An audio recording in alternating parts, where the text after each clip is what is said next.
Right, welcome members to this Finance Risk Audit and Standards Committee meeting. It's my pleasure to chair the proceedings for the first couple of items of business.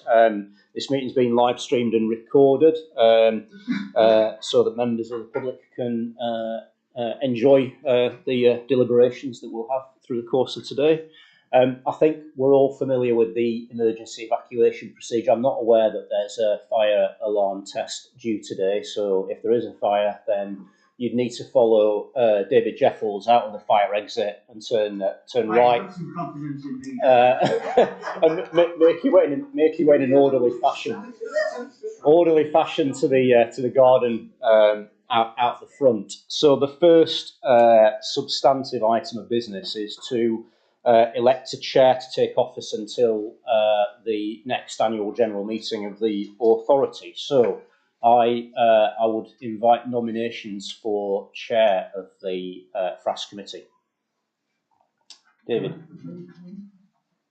So you're proposing Colin. Do I have a seconder? Jane, thank you.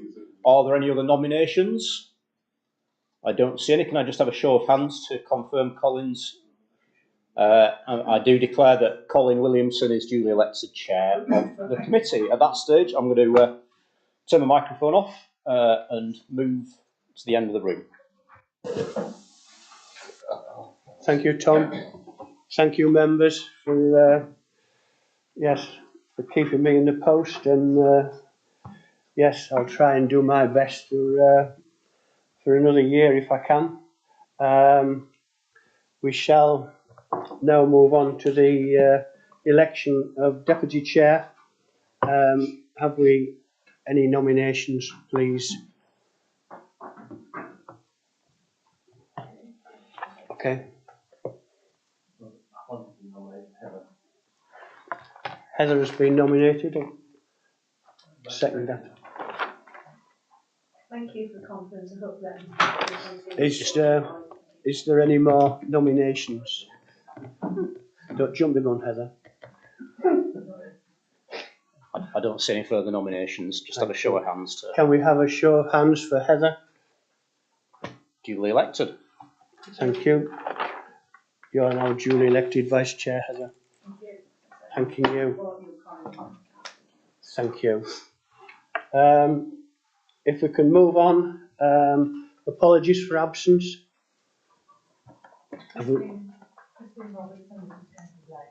Okay. No more. Thank you. Minutes of the meeting held on the 19th of May. I take it everybody's read and understood and all okay with it.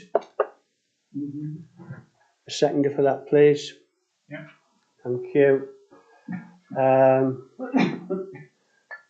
If we move on, members are reminded it's their responsibility to declare the nature of any personal prejudicial and or disclosable interest relating to any agenda item immediately prior to its consideration, and are encouraged to complete a written declaration using the form provided.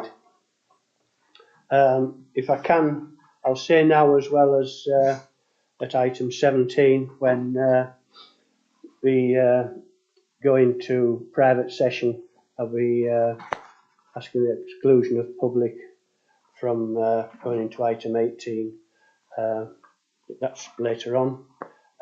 We can move on to internal audit plan, and we have Tom here to update us as to how we're going on.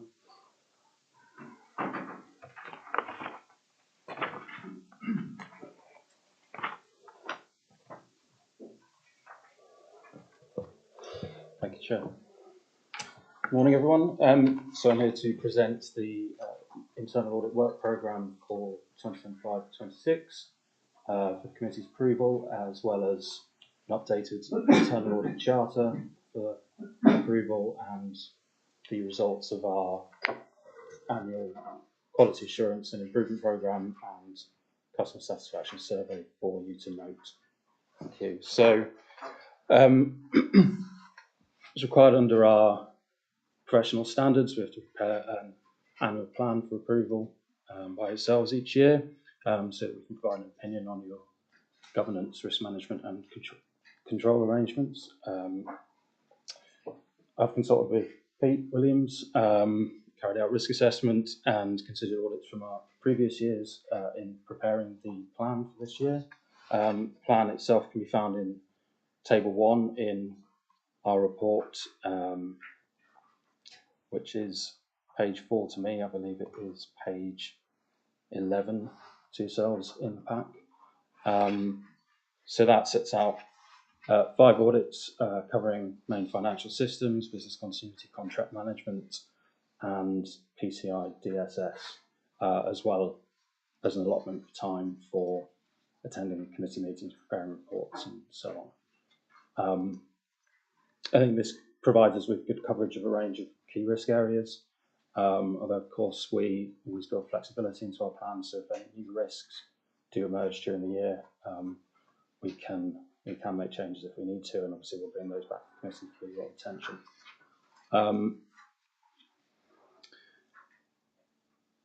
Following that, in the plan, in the report, we then have our professional standards and our report on quality assurance and improvement programme. There's quite a lot in it, so I won't go through all of it, but there's quite a lot for if you want to read it. But I think the results of the quality assurance programme were quite positive, with good feedback from our clients this year,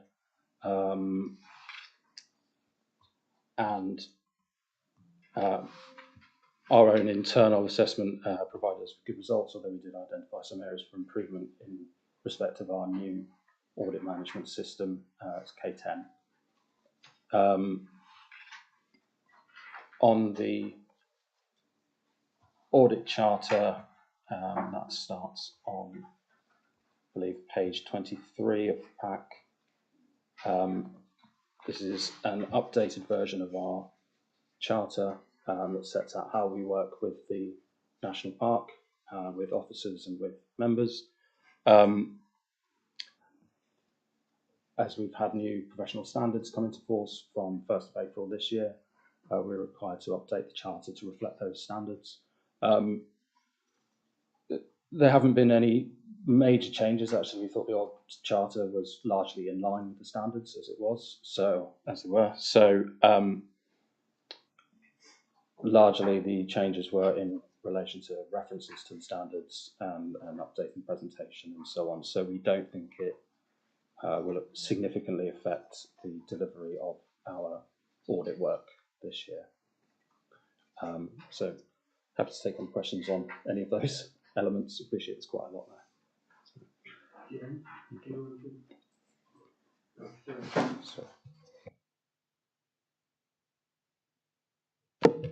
Thank you very much indeed, and I appreciate how much work goes into this sort of thing.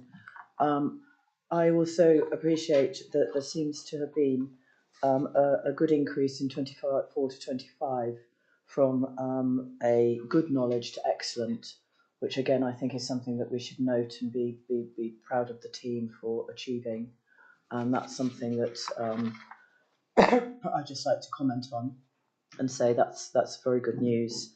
I'd just like to know, because I don't quite understand, in the breakdowns of it, so you've got the overall that's gone really well, and obviously just in one tiny area, we've got knowledge of area being audited. Doesn't seem to really match with everything else being quite so good, and I wondered, what actually does it mean, knowledge of area being audited? Whose knowledge, what knowledge? Sorry, just for my understanding on that side, and then there's one on the internal audit. Sure. So it's the graph on page 17.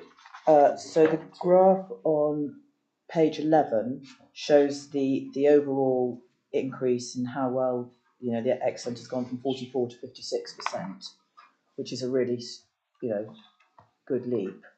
But on 10, the knowledge of area of being audited is, compared to everything else, quite large. It's the excellent is only 26%. Yes. And I know it's only a small area, but I just want to understand, what is it? So the knowledge, the area being audited will be our understanding of the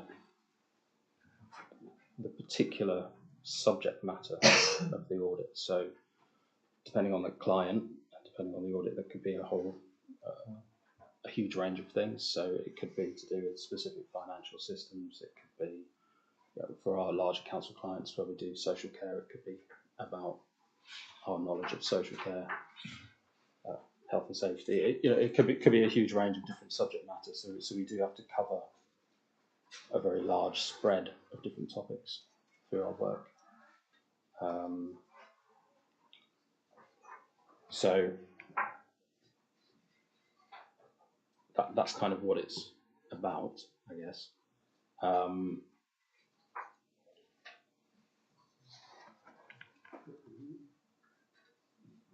Exactly why it's good or excellent. So if it's the excellence is much smaller than everything else, how were we going to increase that area to be in line with the other excellence, I suppose, is what I'm trying to come to. Sure. Okay. Yeah. I think that's about us continuing to improve our own knowledge and understanding of these topics or areas with our staff through internal training, professional training and development that we do internally. So we have regular internal training that we carry out with our staff, as well as professional qualifications and things that we carry out. So we do kind of continuing professional development. So things like that is hopefully something that would help us to improve that area in the future. Thank you very much. Is this the work that's carried out, the audit programme on the topics we have? That will only be, what, 26% of what the authority's work is. Is that why it's only a small portion? I think it might just be worth, but this is a customer satisfaction survey of all Verital's internal audit customers, not just us. Right. Which I mean, I don't know how many customers Verital's got, but it's probably reasonably significant, isn't it? And I guess the responses are based on the customer's perception of Verital's audit lead's understanding of a particular area. So there's a kind of perceptual point that's involved in that, I guess, as well. Yes, that's right. Yeah, so that's across all clients that we have, not just the malls. Yeah. Mine's more operational, and I think Peter will probably allude to it later on, but it's been quite a difficult time moving from one financial account system to another, as I know on several occasions, and putting on information and getting rid of a lot of stuff you don't need and having a look at that, which in the end is going to be a great benefit from what I can say for your purchases, from inquiry to quotation to invoice, delivery and payment. So it should be a seamless sort of thing, and will cut down a lot of work and error, which is to be applauded. I mean, obviously, you're going to get a few hitches and something you put in wrong, the bank details, anything you like. It's the most very difficult time, and so I hope you're quite patient with the team, because it's not the easiest time to be starting to start off fresh and looking at it. And again, so yeah, again, I mean, Peter will probably allude to that. So that's more a comment. It maybe comes more into Peter's role. I mean, from the debtors' point of view, obviously, we don't have a lot of debtors, but I mean, we have to write off certain sort of people, don't you, eventually? And maybe that'll come into something else. I mean, I don't think we have a great deal of bad debts, hopefully not. That was my key role in my job, getting the money. I'm quite sure it wasn't as bad as what I had to do, but that's, the governance is in there as well, isn't it? Exposure, but I don't think the national parks has a great any weakness in that at all, really. But no, it's very interesting to see, what comes out of it all and what efficiencies are made. But thank you. Thanks very much. Thank you. John? Thanks, Jen. Thanks for the report. And I wonder whether you could just help me understand again, in relation to the customer satisfaction survey, a small increase in the number of respondents. Was it? It's gone up to 17% from 10% last year. I just wondered how does that and Tom, maybe you can help me to understand, how does that inform the work of the North York Moors National Park? How do we know about our satisfaction rates in our particular organisation? And it is, of course, as you said.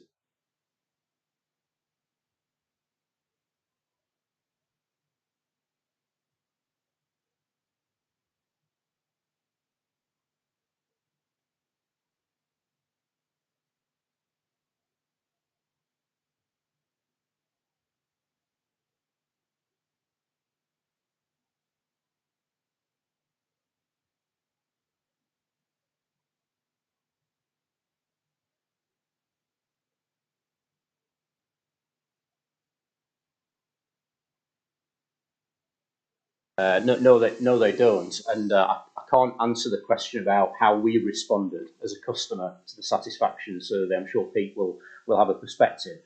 I think in general, though, I would say we as a management team really welcome having an internal audit function that's external to the National Park Authority to help us understand how we can improve our systems, processes and governance. And we tend to focus our when we have the conversations with Veritao and Tom, and Pete leads those conversations on behalf of the management team, we focus on those areas where either we've looked at them previously through internal audit and feel we need to look at them again because they've not been reviewed for a while, or where we feel that there are potential risks in terms of how we operate, so that we can improve.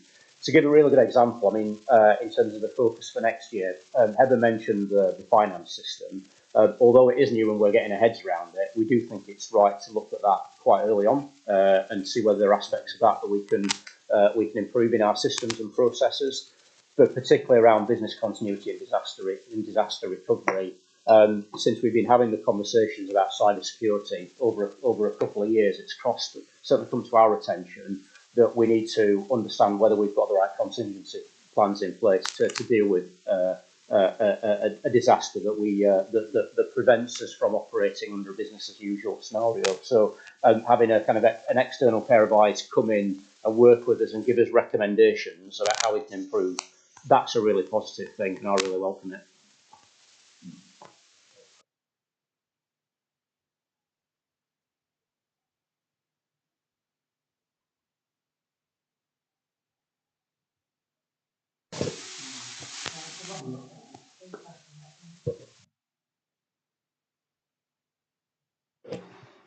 Thank you.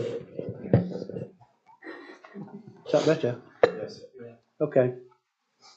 Just to add, because one of the specific questions was about our personal satisfaction and about responding to that, which is one of my roles, is to respond to that survey. I've been very happy with the service in the sort of couple of years. I've been heavily involved with it and been involved with it previous to that, but obviously Ian also sort of co-led that as well. Certainly in terms of last year's and the work that was done there, we got some really helpful recommendations out of that. The team have been really good to work with. And that sort of collaborative approach before we begin around setting sort of the agenda for what to look at in the next year, enabling us to actually look at some of those things that not just everything is strong at, but some of those things we're weaker at. A bit like picking a transparency data one the other year, where we knew actually that was something we'd get some really good recommendations out from. I think in the past sort of 3, 4, 5 years ago, we've had the odd audit where we felt the knowledge wasn't there. So I think we have had that in the past, but not in the last couple of years. But they've often been specific pocket of areas that we might not audit as regularly, where I think there's been once or twice where that might have occurred, but certainly not in the last couple of years. So my responses to the survey this year was positive in that respect. And I think so far, so good. But there's a survey every single year. So again, we'll see how these ones go and then respond to that one. But no, certainly I'd say the relationship's really positive at the moment. And to echo Tom's comments just about the benefit of having that external pair of eyes and choosing those subject areas that we think we will really get some benefit from somebody really reviewing for us. So just thought I'd add that. Thanks, Pete. Go on, John. Just as a matter of interest then, why isn't it a requirement for organisations to respond to these surveys? For want of a, Yeah, and I guess you can't mandate it, I suppose, but you do get quite a few chasing emails. So it's, you know, you do get 3 or 4 reminders about responding to it. But I suppose you can't mandate an organisation to do so. But if people do, then you get data like this that just helps, I guess, Verito to actually be able to sort of tweak and change and monitor things if there are issues, rather than keeping those issues quiet. So there are benefits to doing it, but I guess you can't mandate everybody to respond.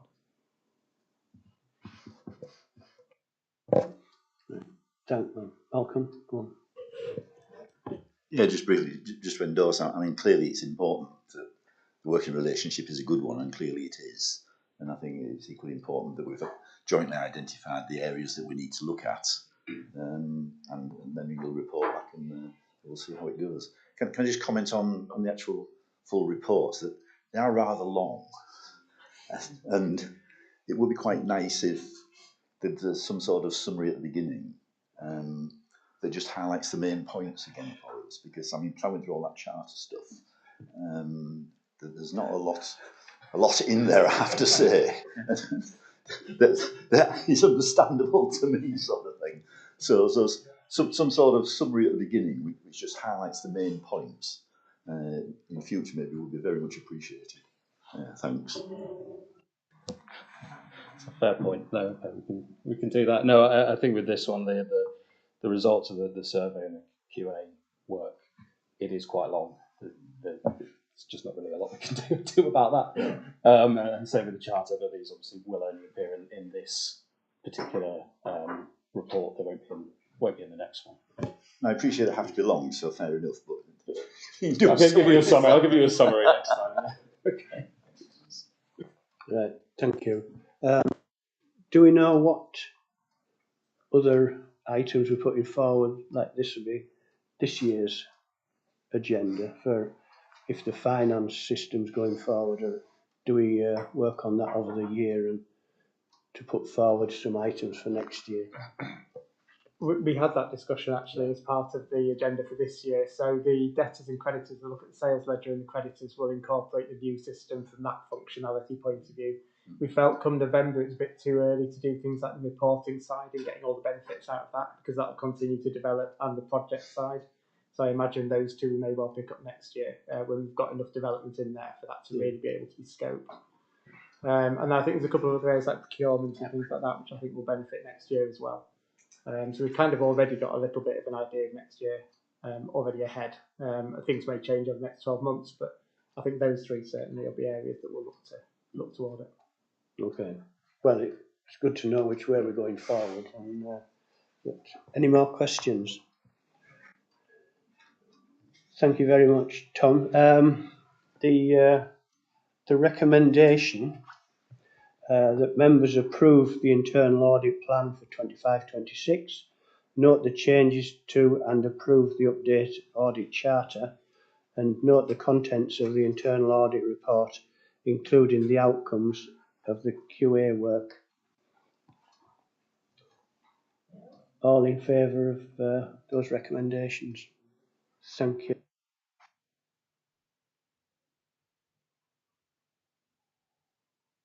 It's us in good stead. Thank you.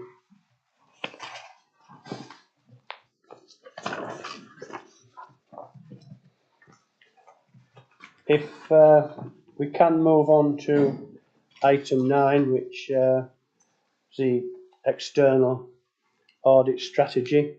And Gavin's going to give us an update on the way we go forward and how it's going to be worked this year, is it?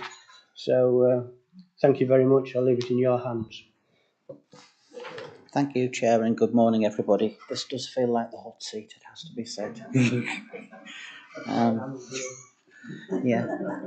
I'd like to start by picking up a couple of things that were mentioned on the earlier item, and also something that isn't in our report that I just wanted to share with you. So the first thing is we're still celebrating the fact that we managed to sign off the 23-24 audit with an unqualified opinion. We're trying to dine on that for as long as possible. And it was just to share with you some of the stats, because Although you obviously got your unqualified opinion, a lot of authorities across the country, not just national park authorities, but all the different types of authorities that were audited didn't. In fact, our 459 authorities that sit within the public sector audit appointments framework, only 174 received unqualified opinions. So a minority of authorities received unqualified opinions, 37.9% of authorities in fact. And the majority of authorities received a disclaimed opinion, which means work wasn't carried out or completed and the auditor didn't express an opinion on the financial statements. So this was just to emphasise that we are still working in an environment where the audit market failed and is trying to recover. But the good news is we were able to deliver the 23-24 audit for you, and we're very confident that we'll be able to deliver the 24-5 audit, hopefully to a slightly earlier timetable as well. So we are working really hard, not only to continue to deliver opinions where we've already done so, but we're also working hard on the backlog of disclaimed opinions as well, because overall the audit sector and the audit firms need to improve their performance, and we're committed to that.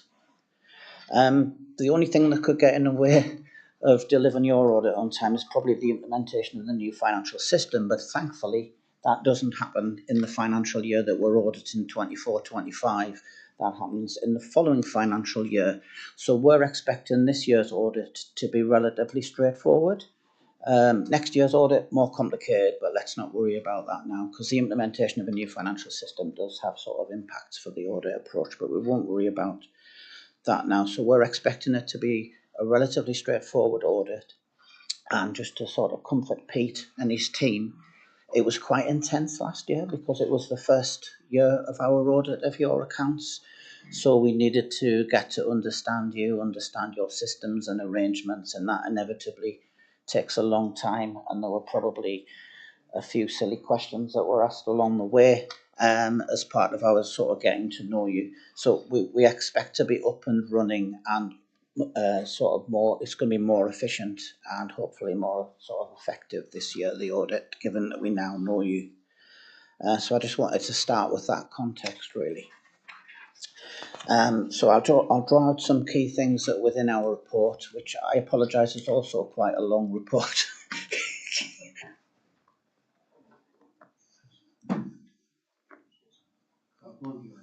Sorry, thank you, Chair. I think before we move to the report, because you've had some introductory remarks, I think it might be appropriate for me to ask my question now. Okay. You started by highlighting the context of the market, and you gave us the percentage of authorities overall which had qualified disclaimed accounts.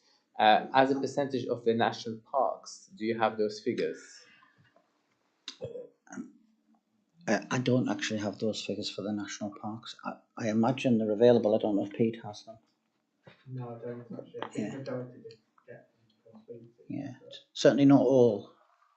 Some did receive a disclaimed opinion, but probably the minority in national park terms.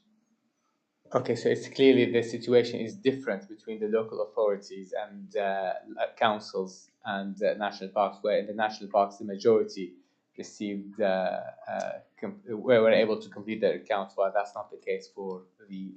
I don't know the actual figures for national parks. It will be Pete's sort of. But the majority, I think. Yeah. Perfect. Thank you. Yeah. Okay.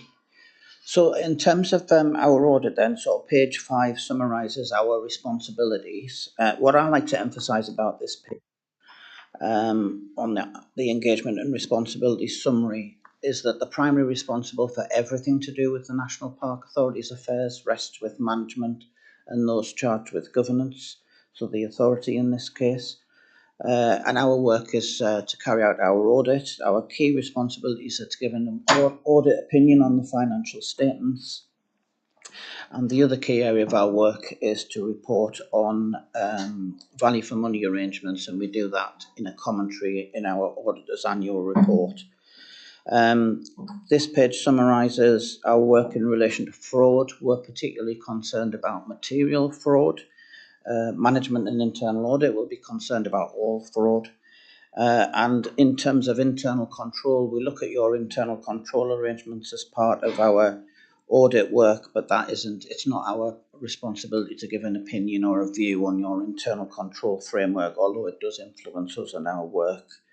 On whole of government accounts, it mentions on that page that we report to National Audit Office in relation to your whole of government accounts return. Actually, in your case, the National Park Authority, in common with many National Park Authorities, has an exemption from needing to report to the National Audit Office on the grounds of the level of expenditure not being significant. So we anticipate that that will continue for 24-25. On page 7, the audit team, I think one of the things that I'm particularly pleased about is we've maintained continuity in the audit team. So I'll continue as the engagement lead, and Gaurav Gandhi will continue as the engagement manager. He was the engagement manager last year. And Mary Annan will continue as the team leader, and also quite a big part of the team as well itself, because we just have one other person working alongside those two people. So we've got continuity in the team, and that's important for us to deliver that efficient and effective audit. I'll move forward to the audit scope and approach, and in particular the timeline that's outlined on page 11. That summarises when we plan to carry out the bulk of the audit. We did some early planning and risk assessment work. We're now looking to come in October, November, with the view to hopefully signing off in December. The main constraint on a sign-off would remain being the receipt of the pension fund auditor assurance from the auditor of the pension fund. That has been problematic here in the past, but I don't think that was a problem last year. Forvis Mazars are also the auditors now of the pension fund, and they'll be prioritising the delivery of that work. So we're hoping that that won't be a problem this year either. There's a couple of areas that we'll follow up on from last year. They're highlighted on page 12. Don't propose to go through those now. Pages sort of 14, 15, 16 explain our approach to materiality. We do have levels of materiality that we work to because we give reasonable assurance, not absolute assurance. We don't check everything. We check a sample of items within your financial statements. We are guided by the volume of transactions, but we also look closely at particular items of account. So it's not just about values. Sometimes a value might not be material, but we might still report on it because of the significance of that item of account. So things that come to mind are sort of cash and bank. We like those to be exact. So even if there was a small error identified, we would still report that. Similarly, we look closely at officers' remuneration and exit packages, should there be any. I'm not anticipating that there were any here. Page 17 plus of our report highlights the significant risks that we've identified as part of our audit. It's important to understand the context of what we describe as significant risks. It's not really that we suspect something is wrong in your accounts or arrangements.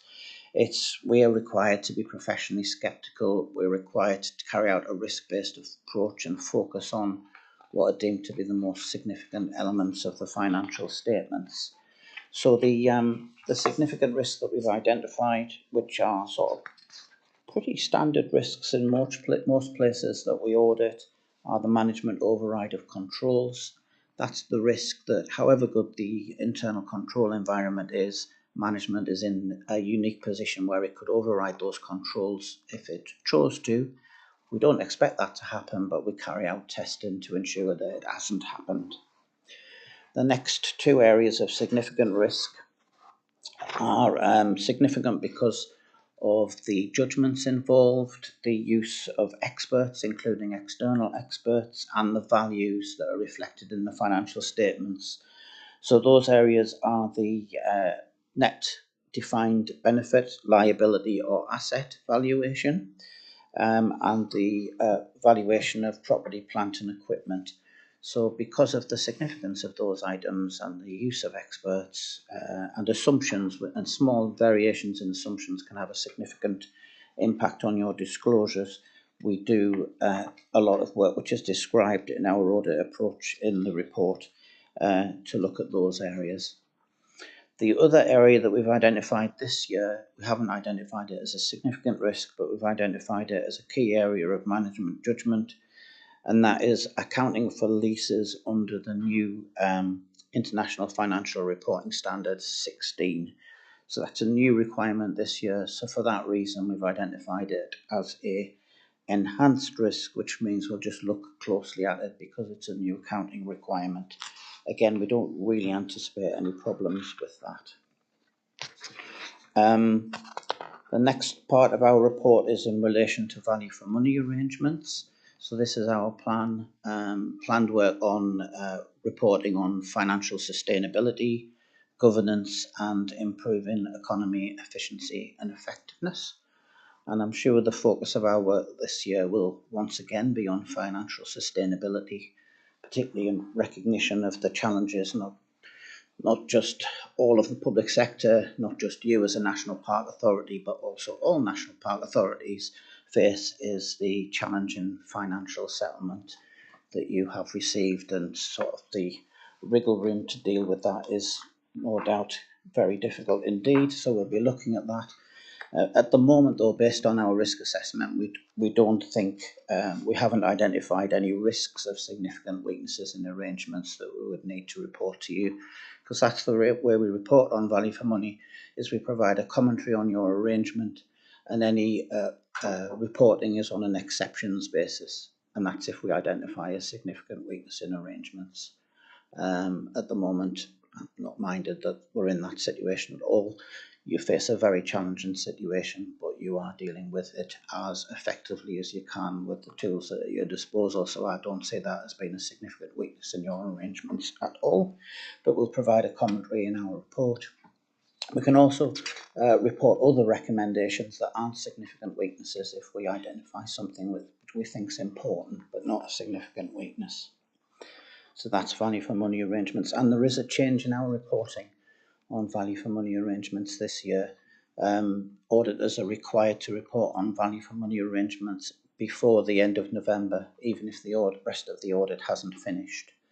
So I'm not sure whether the audit will be finished here and we can report everything neatly by the end of November.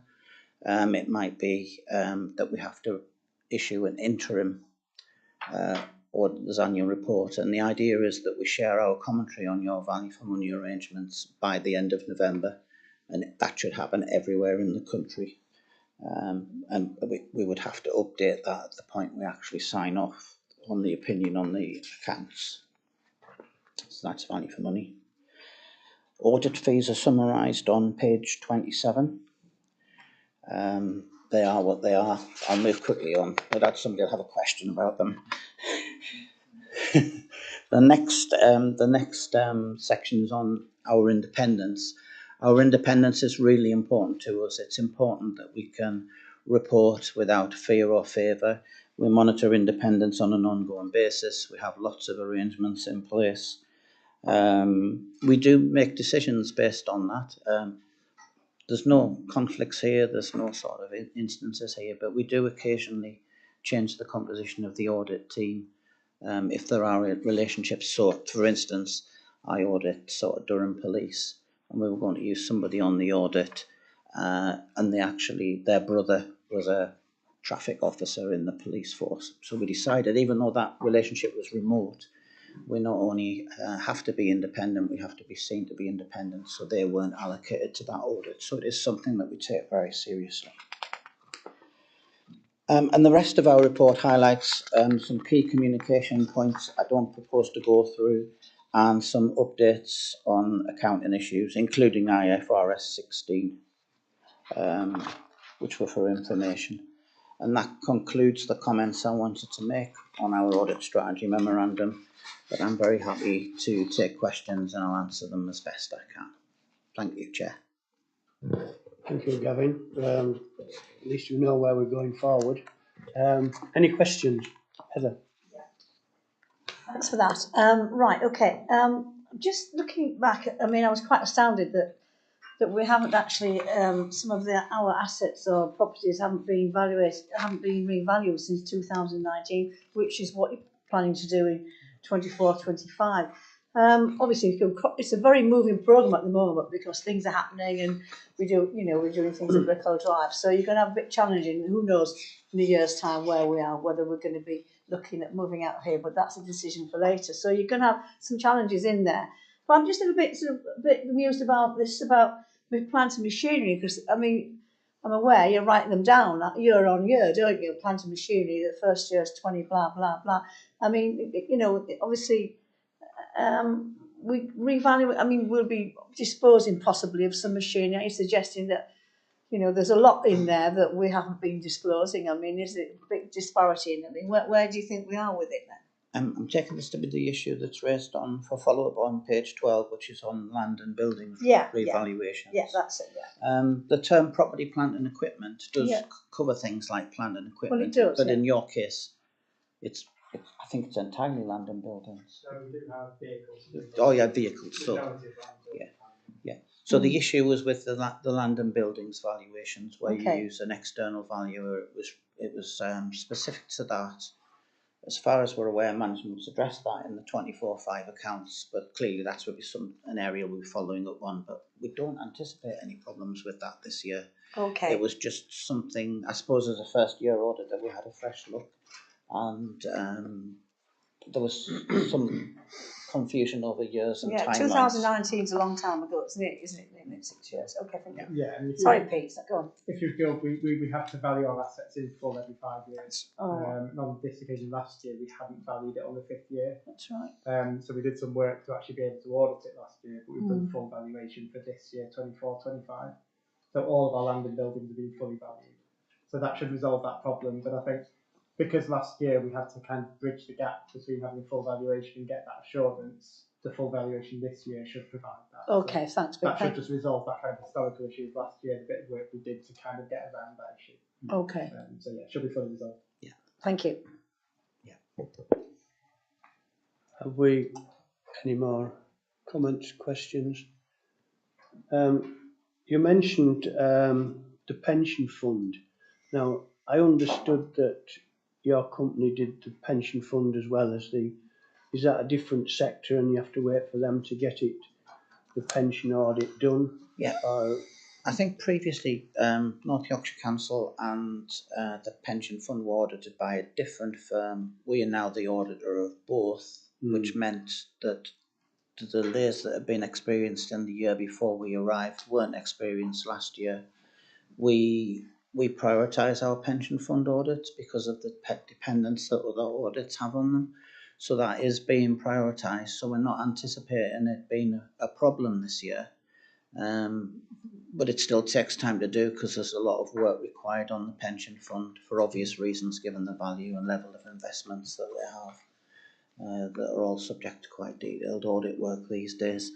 So we're not anticipating it being a problem. We are the auditors, so if it is a problem, I can say it's our fault. That's fair enough. Which I'm sure you'll remind us of if it does prove to be difficult. It's straightforward. Any more comments on Jane? I just note that the audit fee has gone up 14%. Inflation is not at 14%. Is there any particular reason for that? Yeah, let me find the page. I thought I'd get a question on it. So let me see.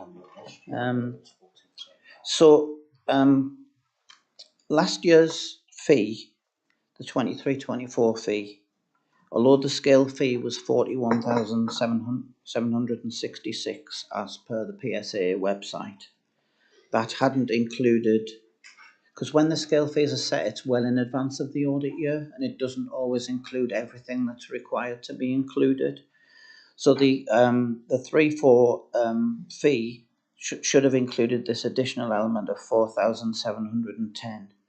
So 41, 45, 46, 500 is the 23-24 base fee.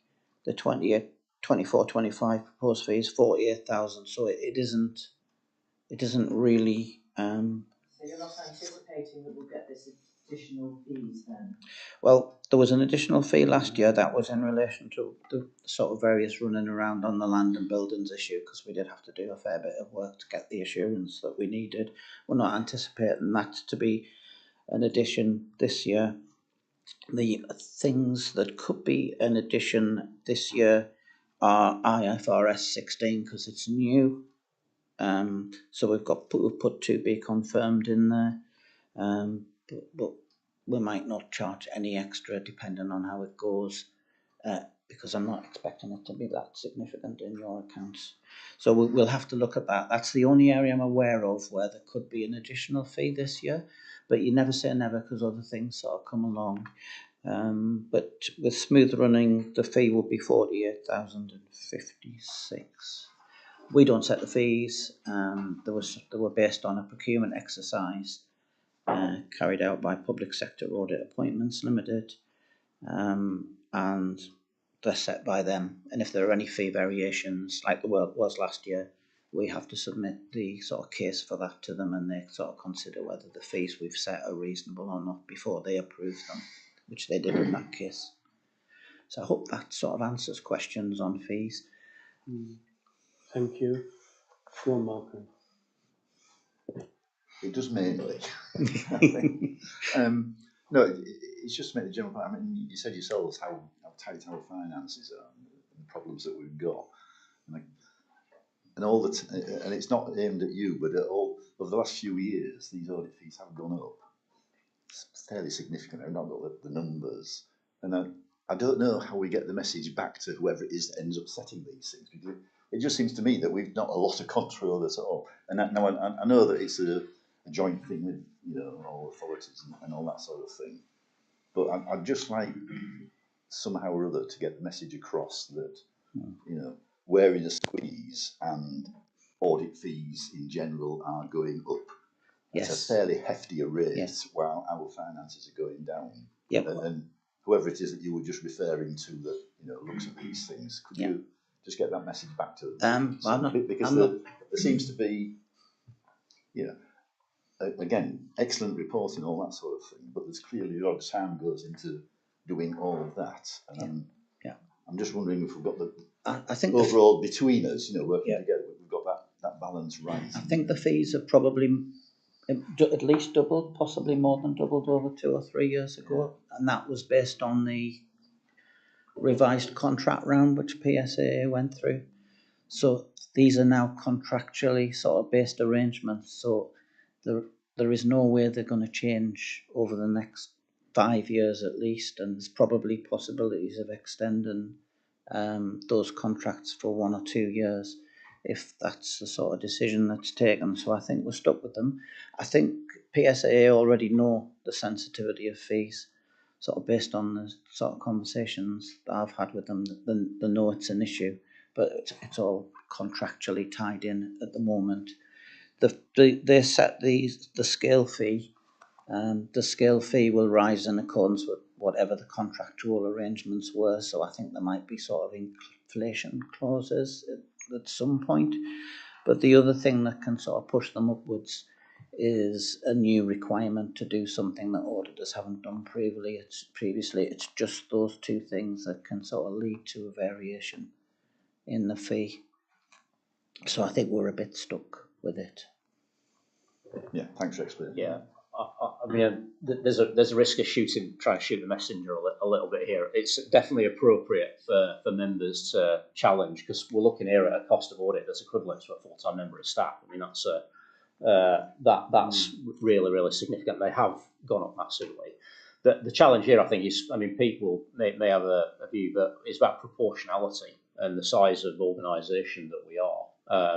The fact is that we're subject to kind of the full level of audit that a local authority would be. Yet we're a fraction of the scale in terms of our level of operations, scale of finance, and even though there's some complexity in those operations, nowhere near as complex. Yet the audit requirements are the same. So that has a bearing on the cost, and there's long been an argument about whether a more simplified basis could be taken for national park authorities. We've never managed to win that argument yet.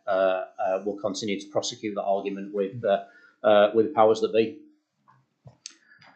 If I could, sorry, Chair, we can invite somebody else in now. I was just going to say, you've reminded me that there is another audit regime in place called the limited assurance audit regime. For my sins, presumably in a previous life, I'm part of that regime. I sort of audit about 500 parish and town councils. The level of sort of expenditure for bodies to sort of be part of that regime has recently been significantly increased to about 15 million, I think. So it would potentially bring national park authorities into its scope. But it's at the other extreme. It goes from being a full audit to being very limited. You sort of sometimes wonder the value of it, really. So I suspect that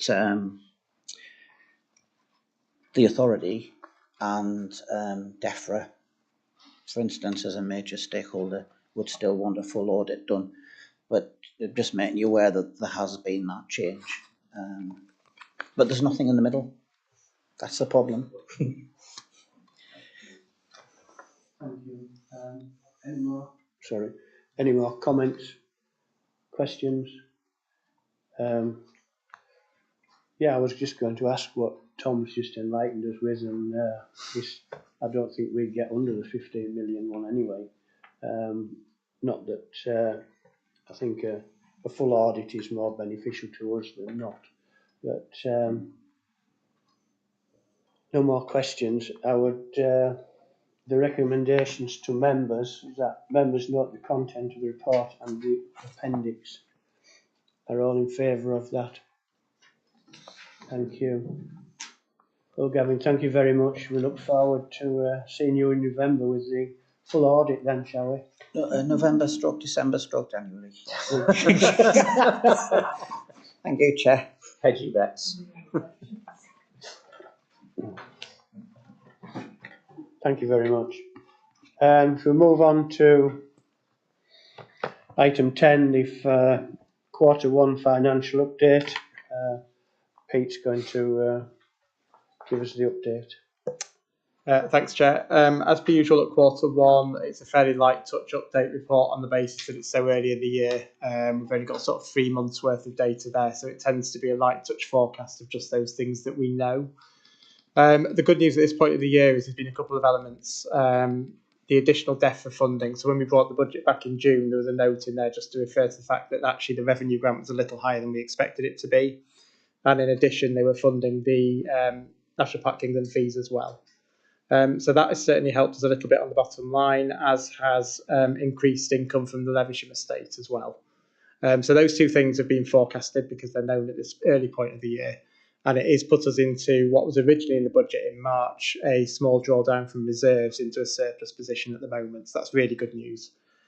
There's quite a lot of things unforecast, as there is quite often at Q1, income in particular. So you'll see things like car parking income has performed really well in the first quarter. In particular, places like Newton-under-Rosebery and Sutton Bank continue to be as busy as ever. The tariffs on the car parks went up on the 1st of April as per budget, but of course that's built in, so actually any performance over budget is about footfall. So that's really good at the moment, and also retail as well is looking really positive at the moment. And of course with the new retail strategy there'll be a report a bit later in the year really showing the performance of that in itself, but so far all indications look good. Planning incomes is a little bit down at the moment. A part of that is definitely the fact that fees went up on the 1st of April and we had a mass of applications in March and not very many in April at all. So there's a lot of people beating the deadline, which has definitely had an impact. But again, for all of these, we don't forecast at this stage of the year because it's so early. We'll wait until we get the whole summer and 6 months of data underway before we do. So one to keep an eye open for Q2, but no sort of major concerns there at the moment. We also look at the sort of external funding and projects. There'll be another paper on this agenda anyway that will pick some of the elements of that. But at the moment, Section 106 external funding, there's no reforecasts there currently. Very early in the year, so there's no major sort of flags at this stage. I think the only one I've mentioned in the report is linking Levisham with a 3-month extension to that project to the end of June 26.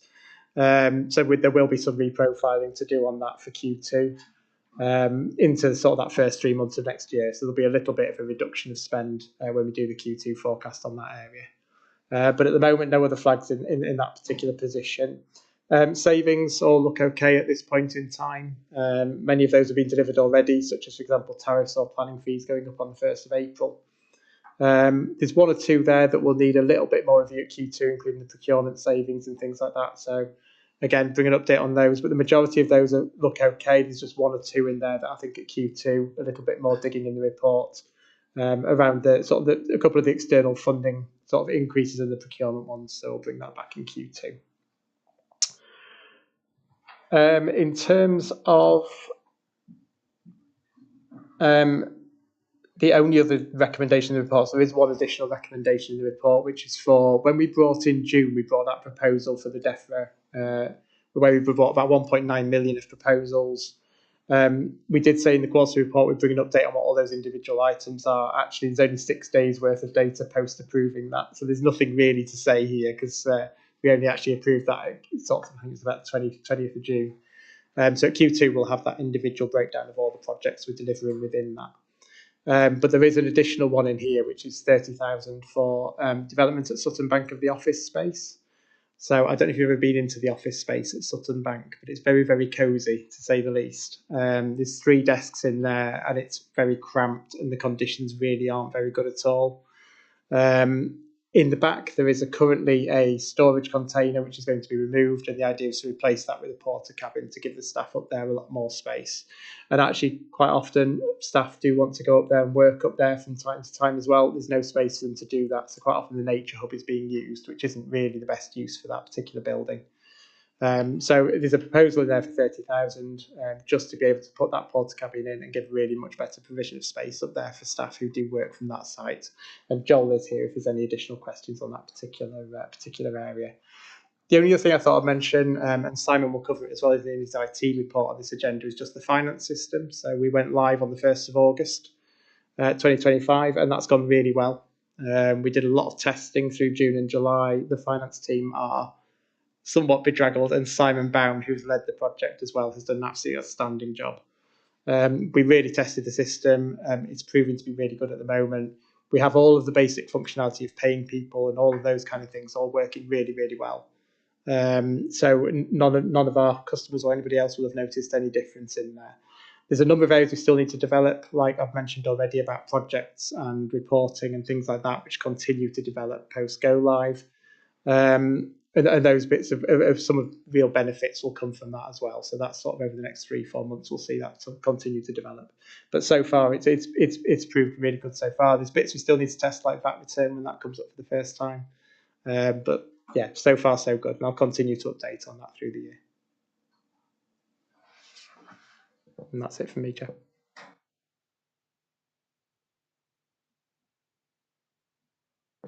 Any questions that anyone has? Go on, Christine.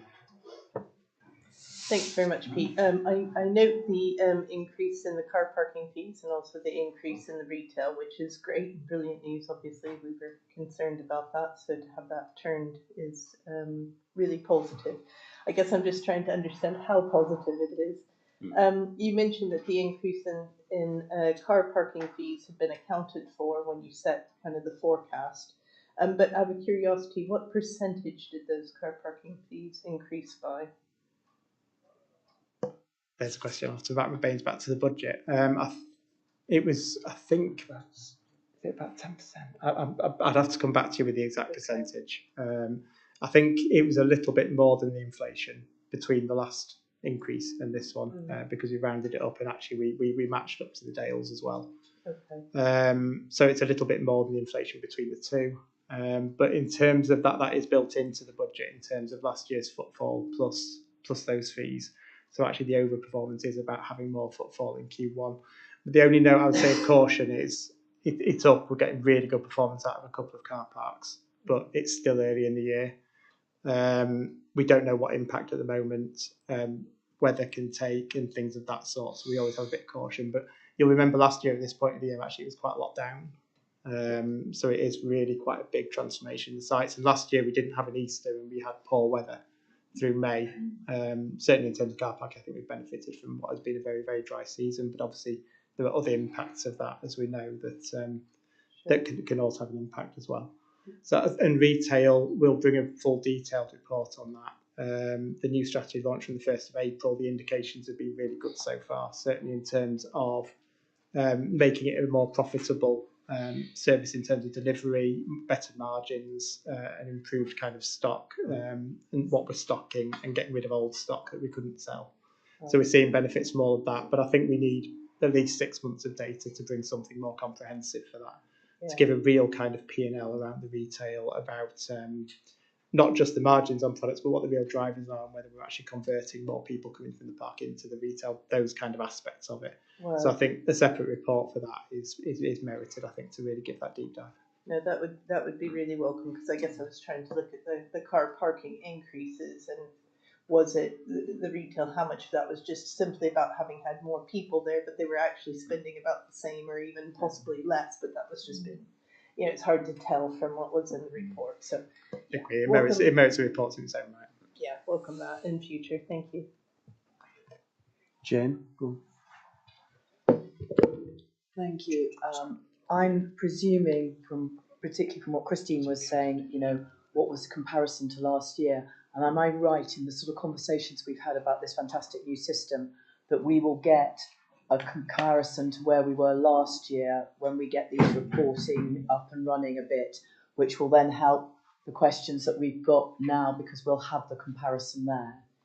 Is that right from it with this fantastic new system?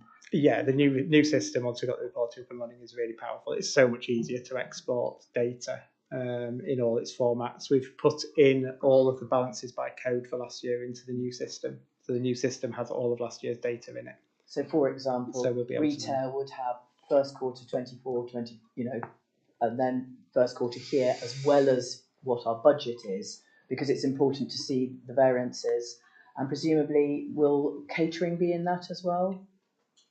Certainly, we'll be able to compare anything that has separate coding. So the contractual agreements with cafes, etc., have separate coding. So anything with separate coding will be comparable. And as I said, we've loaded up all balances for last year into the system, so we've got a full sort of last year's worth of data in there to be able to do that. Because I think that would help us in understanding, rather than just against a budget, where did that budget come from versus last year.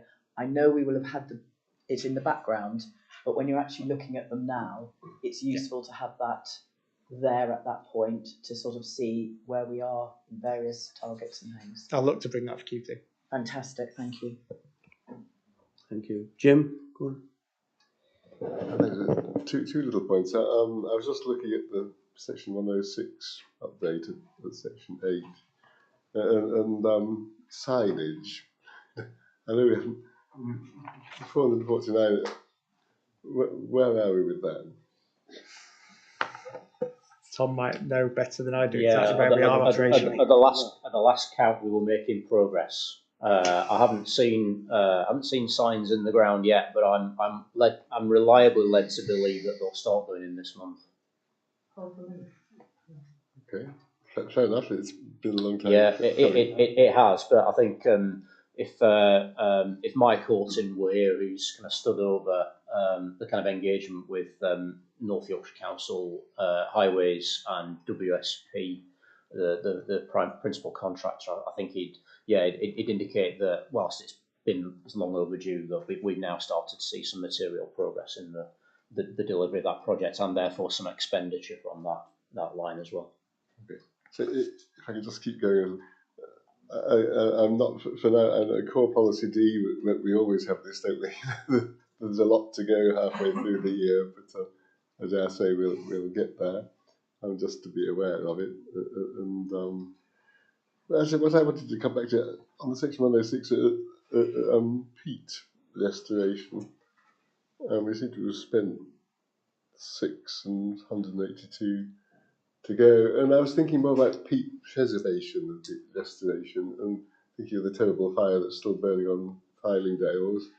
And I am aware that public services have been drawn from all over the place and doing some stuff. But I'm even more aware that actually both the knowledge, the expertise, and a significant amount of the firefighting input has been taken on by local volunteers and people who have spent 2 weeks of their time not doing the jobs that they do. In fact, the fitter that works at George Agar's at Ravenscar came out to my farm for the first time to make a bit of money because he's been spending 2 weeks using his unsold equipment to fight the fire.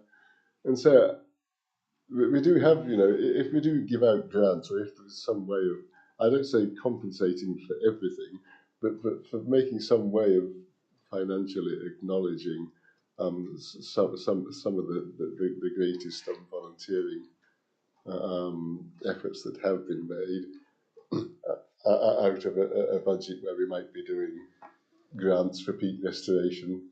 It would feel fitting if there was any slack in the system to have tried to make some. I don't know how we would do it, but I think if there was something spare to make some acknowledgement of the volunteering efforts that have been put in, and will continue to be put in probably until Christmas, until this thing goes out, that would feel fitting and appropriate, Chair. I think the point is the point is well made and well understood, and I mean I'm loath to kind of get into a detailed discussion about what kind of long-term recovery and restoration will mean, but those discussions will start, and I expect us to play a full role. I'm aware that a large number of farmers, landowners, gamekeepers, and others have incurred not insignificant costs themselves in supporting the efforts that are ongoing. I don't have an immediate answer to that. I'm not sure anybody else does. We have to be a little bit careful about the Section 106 funding specifically, because we know that it's allocated for specific purposes. I do expect that may well play a role as part of those recovery efforts, but it may well be in a different way related to the purposes for which it is ultimately allocated. But the point about how the efforts of volunteers get recognised and rewarded is well made and noted. I'll leave it with you. From Clive. Yeah, down to that, I think, well, I know there is a crowdfunding going on in our area, which they expected to bring in maybe a few £100, but now it's up to about 36,000. 59. 39, it's going up an amazing amount. And I know that the NFU are now looking at it, how to allocate that money. So hopefully it'll be going to the right place. But it would help if the government would come in and say, do not dip tanks of tractors. Because I understand they're dipping the tanks and going to fine them for running on red diesel. Yes. Yeah. They are also asking for risk assessments. They are asking for water extraction licenses, and this is all down to coming from afar to help. But I'm loath to get too off piste in a finance and audit meeting, but I'm aware of the discussions and chat that we've seen on social media, as are the tactical and strategic coordination groups that we're participating in, one of which I'll be joining later on this afternoon. So I don't know. Again, I'm mindful and aware of all of those issues. Go on, Patrick. Chair, following off burning and peat is on the agenda at the Conservation and Climate Change Forum on October the 8th. Right. So anyone's welcome to come on that. Go on, George. I was actually going to raise this point on any other business, but given the discussion we've just had, I think it's appropriate to do it now. Yes. Because of the impact that these fires have had on this area, I was going to suggest that maybe from the next NPA meeting, we start getting reports on a regular basis about the impact that these have had on not only the financial impact but also the environmental and other impacts that these have had on our national park and the wider area, and what steps that we as a national park authority are going to take going forward to try to deal with this issue, because this is not going to be a situation where a small set of measures that have to be taken. This is something that's going to transform the area, unfortunately, for the long time because of the damage that has already happened. And therefore, as a national park authority, we probably should have a ongoing assessment of what impact has taken place and what actions we should take in response over the long term. Is that possible to do? Subject, I think, let's be clear at this stage. There's an active firefighting operation. We've not been out on site. We've provided some technical advice, including latterly around historic environment and archaeology, but we've had no opportunity to gain any assessment while there's an active firefighting operation. That may well start in the next couple of weeks, subject to having a preliminary view around that. Then I'd be happy to bring something to NPA, but that could not be definitive. I am loath to draw conclusions on the impacts, causes, or what the long term options are. But definitely we should do that. There's an expectation, I think, that we ought to be playing a leading role in all of that, and it will certainly feature as part of the next review of the management plan. But I think we need to do that before. So I would agree with the spirit of that, George. I just want to make sure that we've got a really, really good understanding on the ground, which we don't have at the moment. And just to make it clear, I was not talking specifically and only about the next NPA. I was speaking more about an ongoing situation, because as you said, whether it's the impact or our role or the situation and how it evolves, these are things that will continue to change over the long term. So it's more like a standing item that we need to have potentially at NPA on a regular basis. That's been taken on board. Thank you. Go on, David. Just following on the earlier comments about red diesel, we have expect the MP for Scotland Whitby will be attending our area meeting for the Scotland Whitby constituency within the next few weeks, along with the regional mayor, and I think this is an issue that we need to be taking up with them at that point, because it's quite scandalous that farmers are being put into this situation when they work so hard.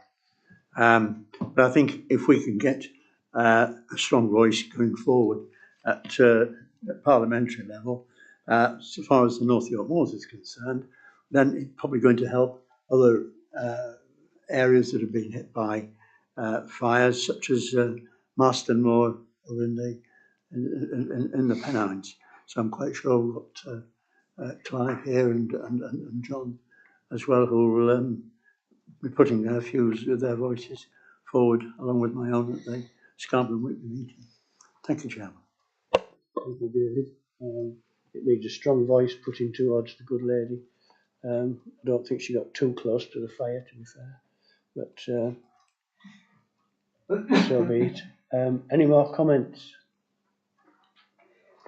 Go on, Patrick. With permission, Chair, could I go back to the Pete's report? Yes. That'd be all right. Pete, it's excellent report as ever. Could you just help me with the following on from Jim, just the main figures on the Woodsmith line, just so that I've understood it. It's on page I think 78. So it's the 85. It's just the Woodsmith in the blue column there. 855. That's the spend between April and June so far, is it? This financial year. It says actual spend June 25. So on Woodsmith. On Woodsmith, I was looking at the total. 855 is so far spent. It's the end of June, so the 3 months, April to June. So then, the budget. Could you just explain the rest of that line? So actual spend is the first column. That's from April to June this year, Q1. Yeah. The second column is what we've brought forward from the previous year. So that rolling sort of carried forward pot. So as you know, in certain areas like core policy D in the past, we've had that kind of carry forward of underspend. Yes. That's that at the beginning of the year. The next column adds the two of those. So then the next column is 25-26's budget. So that's the in-year budget. So for Woodsmith, that's 3.059 million. So that's the April to March budget. And then total budget just adds the brought forward amount and the in-year amount. So it just shows how much we've got in total to spend, including underspend. And I think we've done that. In the past, we didn't report that carry forward in our tables. And actually, that's one of the issues that's been highlighted quite often, is we're making sure that we're not getting to that 3-year position, that we're not getting behind and potential risk of payback, those elements. And we do, of course, overspend our in-year allocation. In the last couple of years, on a couple of areas, we've overspent our in-year allocation and started to eat into that. So this table's designed to kind of try and show the in-year budget and how much we've spent so far, but also that total amount that we have to spend, so that it doesn't look like we're overspending. I think in the past it looked quite often like we were overspending, right, as opposed to eating into that allocation. But also it helps just to indicate sort of the in-year allocation versus that carry forward, just how much we've got there. So you can see, for example, core policy D, we've got a budget of just over 1 million. We've got a carry forward of 1.2 million. So that indicates we've got maybe just over 1 year's worth of carry forward, and it's a 3-year payback. So it kind of helps to indicate that risk level of payback, which at the moment is quite a long way off. We've got 1 year's worth of sort of carry forward monies. We're 2 years away. We're sort of £2 million away from having any risk of payback at the moment. Okay. So that's what that's designed to do. And then there's a forecast, which is how much we're expecting to spend this year. So that helps to indicate, again, the level at the moment is the same as the budget level. So at Q1, we're not saying we're going to overspend or underspend this year's allocation. But at Q2, we'll have a better idea. That number will be where we are. Hopefully a little higher than the in-year allocation. I know it's not an easy table to interpret because it's covering different years. Yes. So if there is any recommendations you want to put about making it easier to interpret, I'm happy to take them on board. But it is trying to cover that position of in-year, but also that carry forward and that risk element as well. I understand it now. Thank you, Pete. Thank you, Patrick. Go on, Malcolm. No. Go on, Brian. Yeah. I couldn't see you behind. Sorry.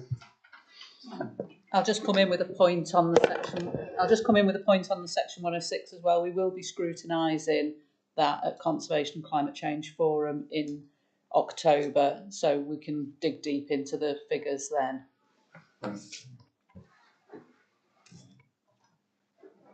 Right, Malcolm.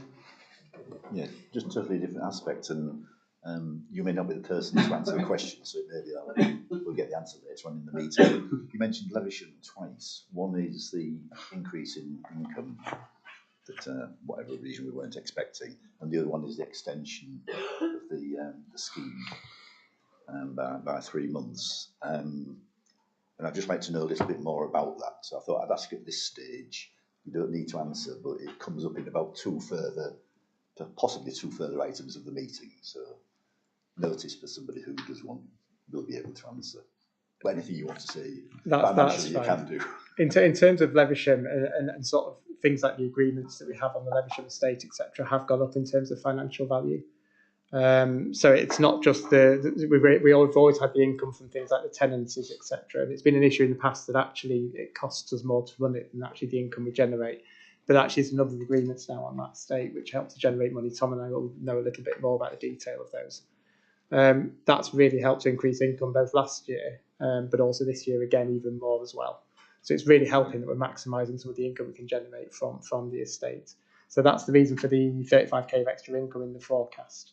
In terms of the extension, again, Tom may be the best place to talk about that extension that we gained of 3 months. It will also come up, as you said, in other papers. But I might hand to Tom from an operational perspective just to talk through those couple of elements. I'll deal with it now. I mean, as you say, it comes up under the next report. But Mark's not here, so I may as well cover it now. I mean, I think the increase in the income relates to our environmental stewardship agreements and the uplift generally that's been experienced over on a couple of occasions over the last year or so in countryside stewardship rates. So we've benefited from that. There may well be a little bit of SFI in there as well. In terms of the extension. This was a decision that the Lincoln Leversham Project Board, which I chair, took at its last meeting to seek an extension to enable us to buy some breathing space to conclude a couple of the deliverables within the project. One of them relates to the archaeological survey, which requires some LiDAR assessment, and we're waiting for some clearance from the MOD to undertake that. Because part of the land area covers the area adjacent to RAF Islandales. Also, this is just a general point that we were later than we'd hoped in terms of recruiting staff to get the project underway, and so giving ourselves a little bit longer allows Hannah and the Lincoln Leversham team to have a little bit of breathing space to pull the deliverables together that can then help us make an informed decision about whether we go for an implementation agreement beyond the end of March. We're pleased that we've been given that extension. We've got a Lincoln Leversham Project Board coming up later on this month, which I'll be chairing. Well done. I think we should move on if we can. Recommendations, members is the members note the content of the report and that members approve the 30k additional capital expenditure relating to the Sutton Bank Storage Unit office accommodation as detailed in paragraph 6.3. All in favour? Thank you.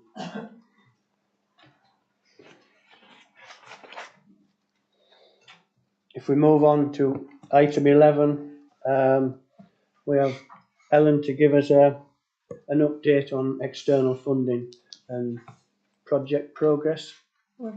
Thank you. Thank you, Ollie. So yes, as Tom's mentioned, Mark is unable to come this morning, but we can cover everything anyway. As usual, we have the external funding position just to go through. So the first figure 1, gives an overview of where we are with in-year funding that we have secured. So later on, we show how that's distributed over the financial years.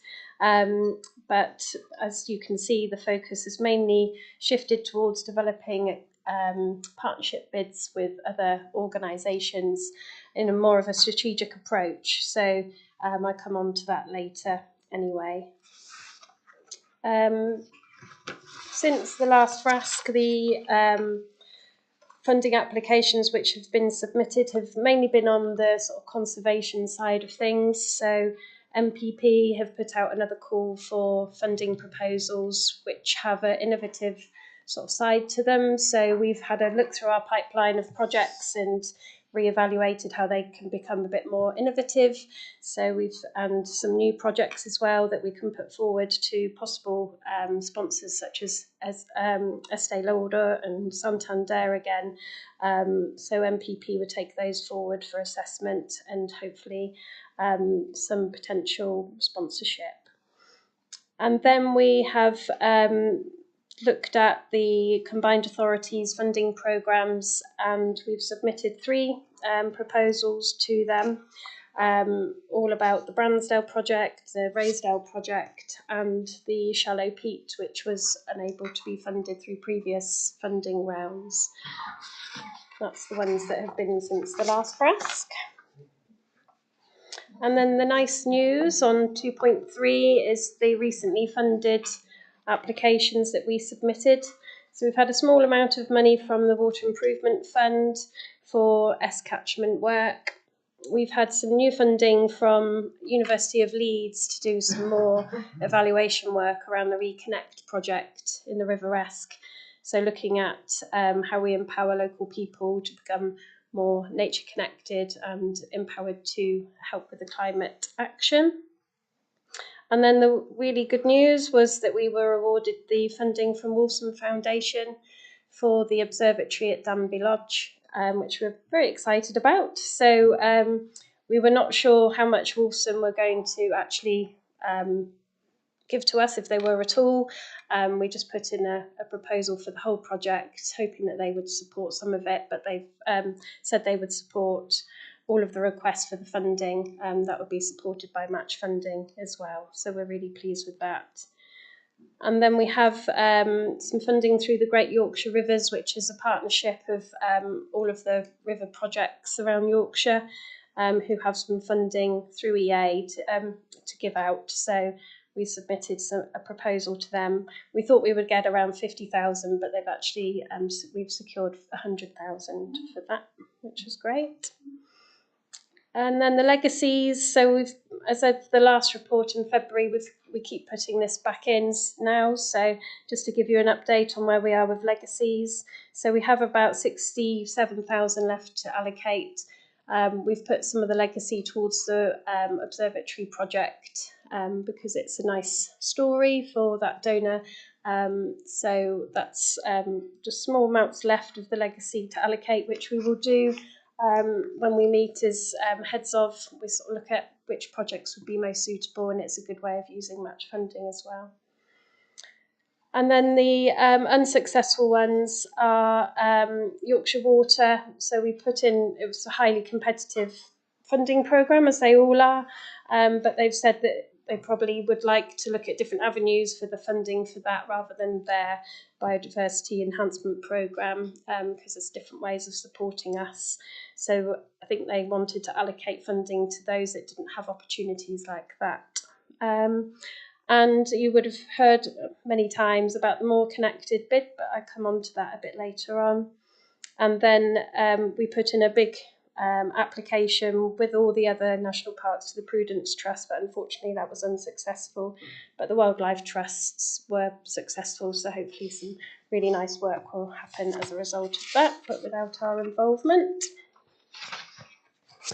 So going back to that longer term strategic opportunities, we are working really closely now with all the other national parks. There's a steering group of some of the national parks which we're leading on with the Dales to make sure that we seek opportunities for external funding on a national basis.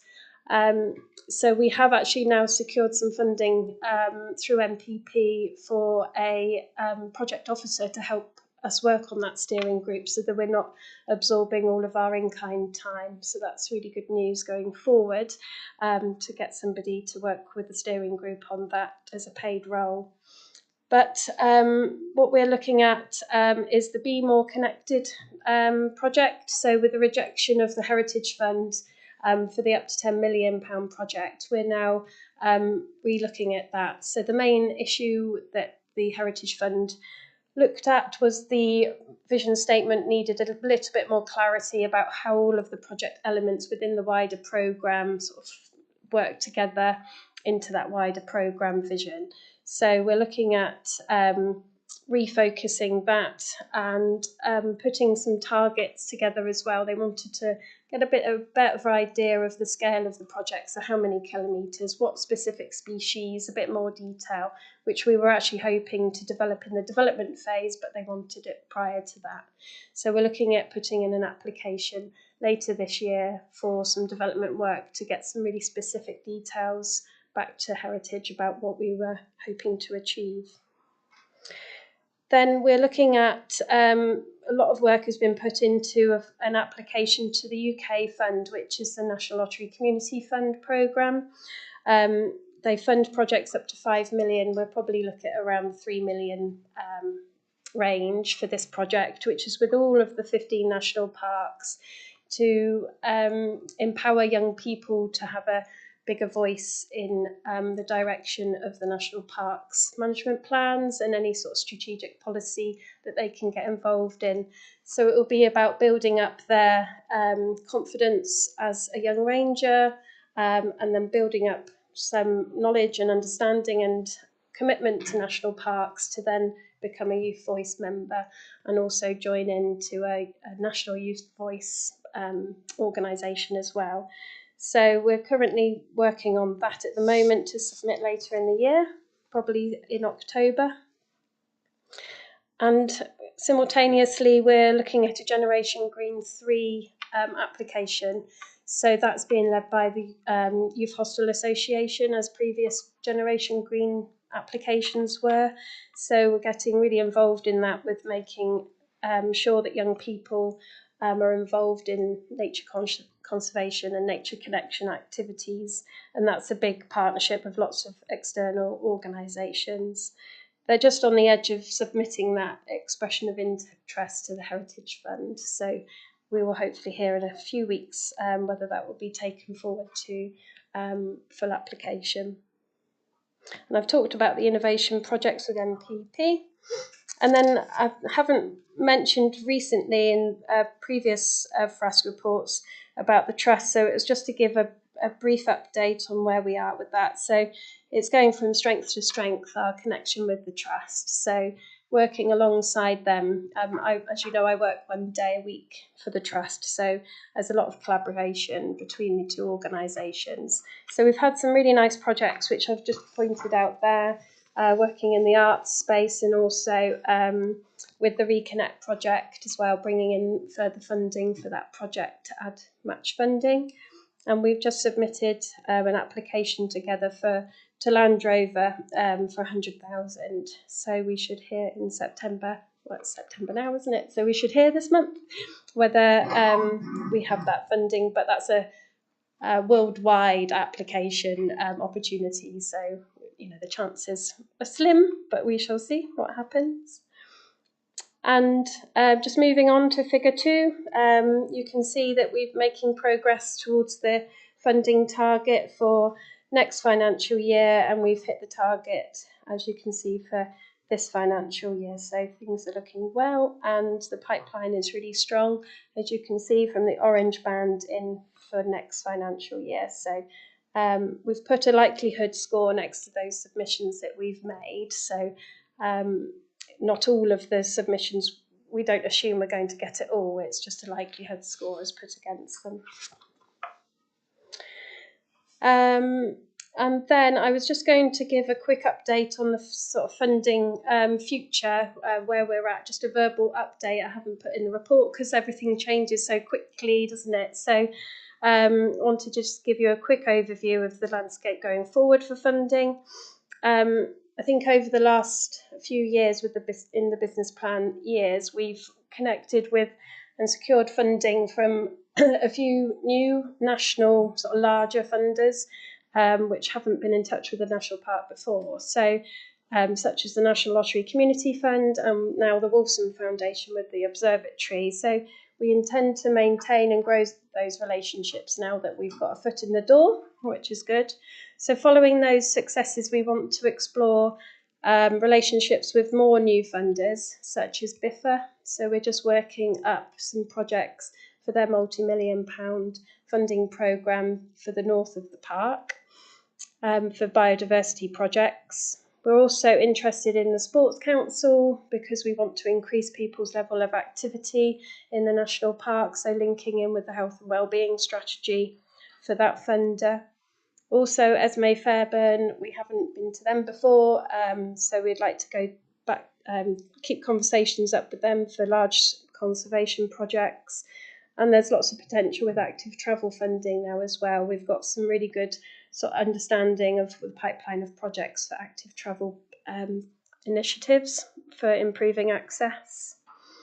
So there's huge potential to grow funding with those funders. Also, the Arts Council, unfortunately, we were really on the edge of submitting our Arts Council resubmission again, and they have a problem with their portal for the last 2 months, and it's not reopening till later in the year. So a glitch happened somewhere in there. So we were unable to submit that on time, but we will be, as soon as that opens, we're ready to go. So we want to focus our attention as well on maintaining relationships with existing funders, such as the National Grid Landscape Enhancement Initiative, which we can apply to on a regular basis for works in the south and west of the national park. And we're building strong relationships with the combined authority, so which are responsible for large amounts of government funding around health and wellbeing and net zero. So at the moment, we have those 3 projects that I've mentioned earlier that we submitted, and we have actually now been shortlisted. So since this report went, we've been shortlisted for those 3 projects, which is really good news.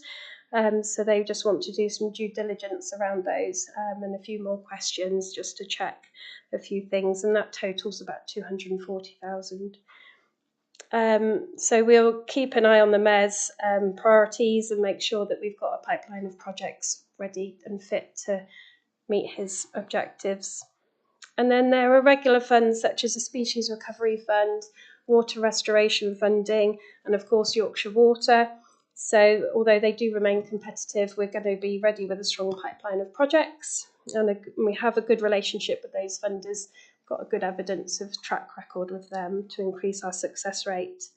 And then of course, as what's been mentioned already about the wildfire, so devastation from that, we will obviously be a priority to look at further funding to help with the recovery and restoration from that, from the likes of Historic England and Natural England, once we know what the impact of that fire is.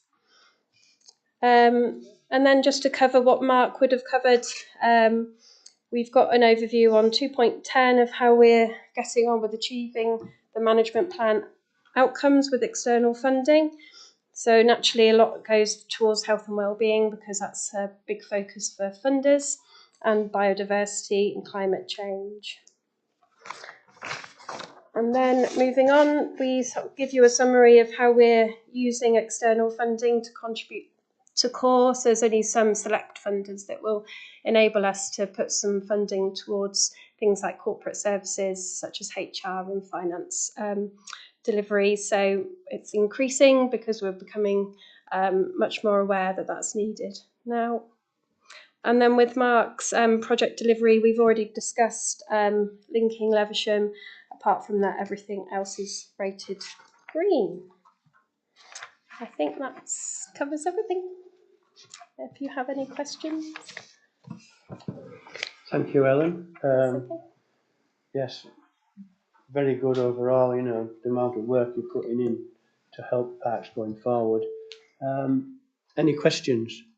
Heather? No, just a comment really, and to just, reiterate what you've said, Colin. I mean, you're proactive rather than reactive, and thank you very much. You know, it's a good presentation. Thank you, and going beyond, and that is what we need. Thank you.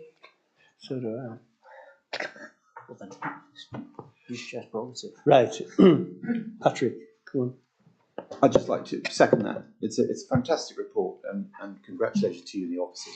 There's a huge range of work there, and very good that we've hit the targets. One specific question is about the A19 bridge. Forgive me, I should know this. Is that in the national park? Right. So if that it's not, then is that? So are we allowed to include that on the list? Yes, because it's part of the coast to coast ambitions. Right. So we have, well, as I said I didn't cover it in the report, but I've said it in the text, is about our work with other national parks, protected landscapes, to connect the nature corridor across the coast to coast. So we're just working on the Heritage Fund application for that. So it just made sense to make to bring that link in, and we would be the only body really that would be able to lead on that sort of thing, but in partnership with other organisations. So it was an opportunity that came up. Whether we then become the lead authority on that is to be decided, but it was us to sort of prompt it to happen. So yeah. Thank you. Okay. Any more comments for Ellen? Well, thank you very much, Ellen. And could you pass on our thanks to you and your team, all the staff that you do get help from. I know there's you go all round getting help from round about, but it's still on your shoulders, isn't it? But thank you very much. If we go to the recommendation, members note the content of the report and agree the current work being done to secure external funding and project development, and monitor quarterly progress, especially for pending and opportunity to funding, to ensure the authority's business plan project are met. recommendation? All in favour of? Thank you. And thank you, Ellen. Thank you. Do members want a comfort break by any chance? Jane does. That'll Thank you. be a yes, I think. Right, so 5 minutes, we'll be back at 10 to. Thank you.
If we can move on.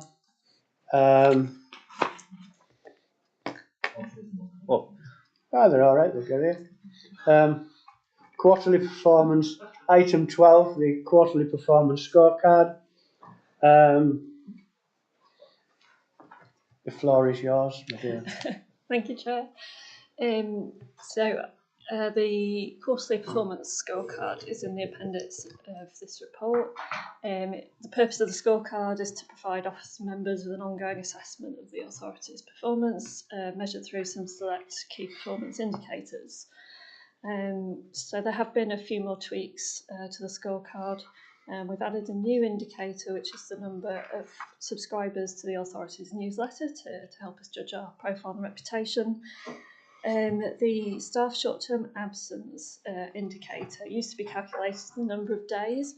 That's been replaced by the percentage sickness absence rate. That's the percentage of total staff time available that's been lost due to absence. This is a more kind of industry standard way of expressing short-term absence, and also with the departure of with Ian, former Director of Corporate Services, with new head of people, wanted to move to kind of standardised reporting, which reflects the best practice in HR. The numbers, attendance and wellbeing walks, we're now looking, instead of just the numbers, which we were exceeding our target for every quarter anyway, we've replaced this with the percentage of Breath of Fresh Air walks participants that are from a postcode that includes wards that fall into 30% most deprived in the country. And let's hope that in time, obviously we only have one figure at the moment, but it's hoped that in time this better reflects the impact of our health and wellbeing work. As you'll be aware, the S106 indicator has been removed because this is already, as discussed earlier, is in the finance report to FRAS. We don't have an indicator for project spend this quarter either, as Pete felt that there's project reporting elsewhere that covers this risk. So those are the changes that have been made. So if there are if members do have questions, I may be able to answer them, or it may be down to the officer or director in charge of that particular performance indicator who answers the question. So this quarter, performance indicators are on target or exceeding their target, except those listed in the following points, which is 3.8 to 3.11. So that's social media engagements, which is not dropping, but we're just seeing a levelling out there, and it's never reached since quarter 4 23-24. It's not reached that peak of 1.4 million. We're consistently hovering around 1.2 to 1.3 million engagements per quarter. Per full quarter moving average. Moving sum. The staff turnover has been fairly well, it is pretty high this month at 10.2%. We had a real spike in it last quarter. The target we hope for is no more than 7%. And volunteers, we're still our numbers are still slightly below where we'd like them to be. We have seen a small increase in the number of volunteers, up to 488, but that's still below our target of 500 active volunteers. Health and wellbeing. So we're just looking at we just got, this is a new indicator. So we've got the first quarterly percentage of the Breath of Fresh Air attendees from deprived areas. So we just have a baseline figure for comparison, which is what was achieved in 24 to 25, which was 64% for the whole year. The current quarterly figure is 62%.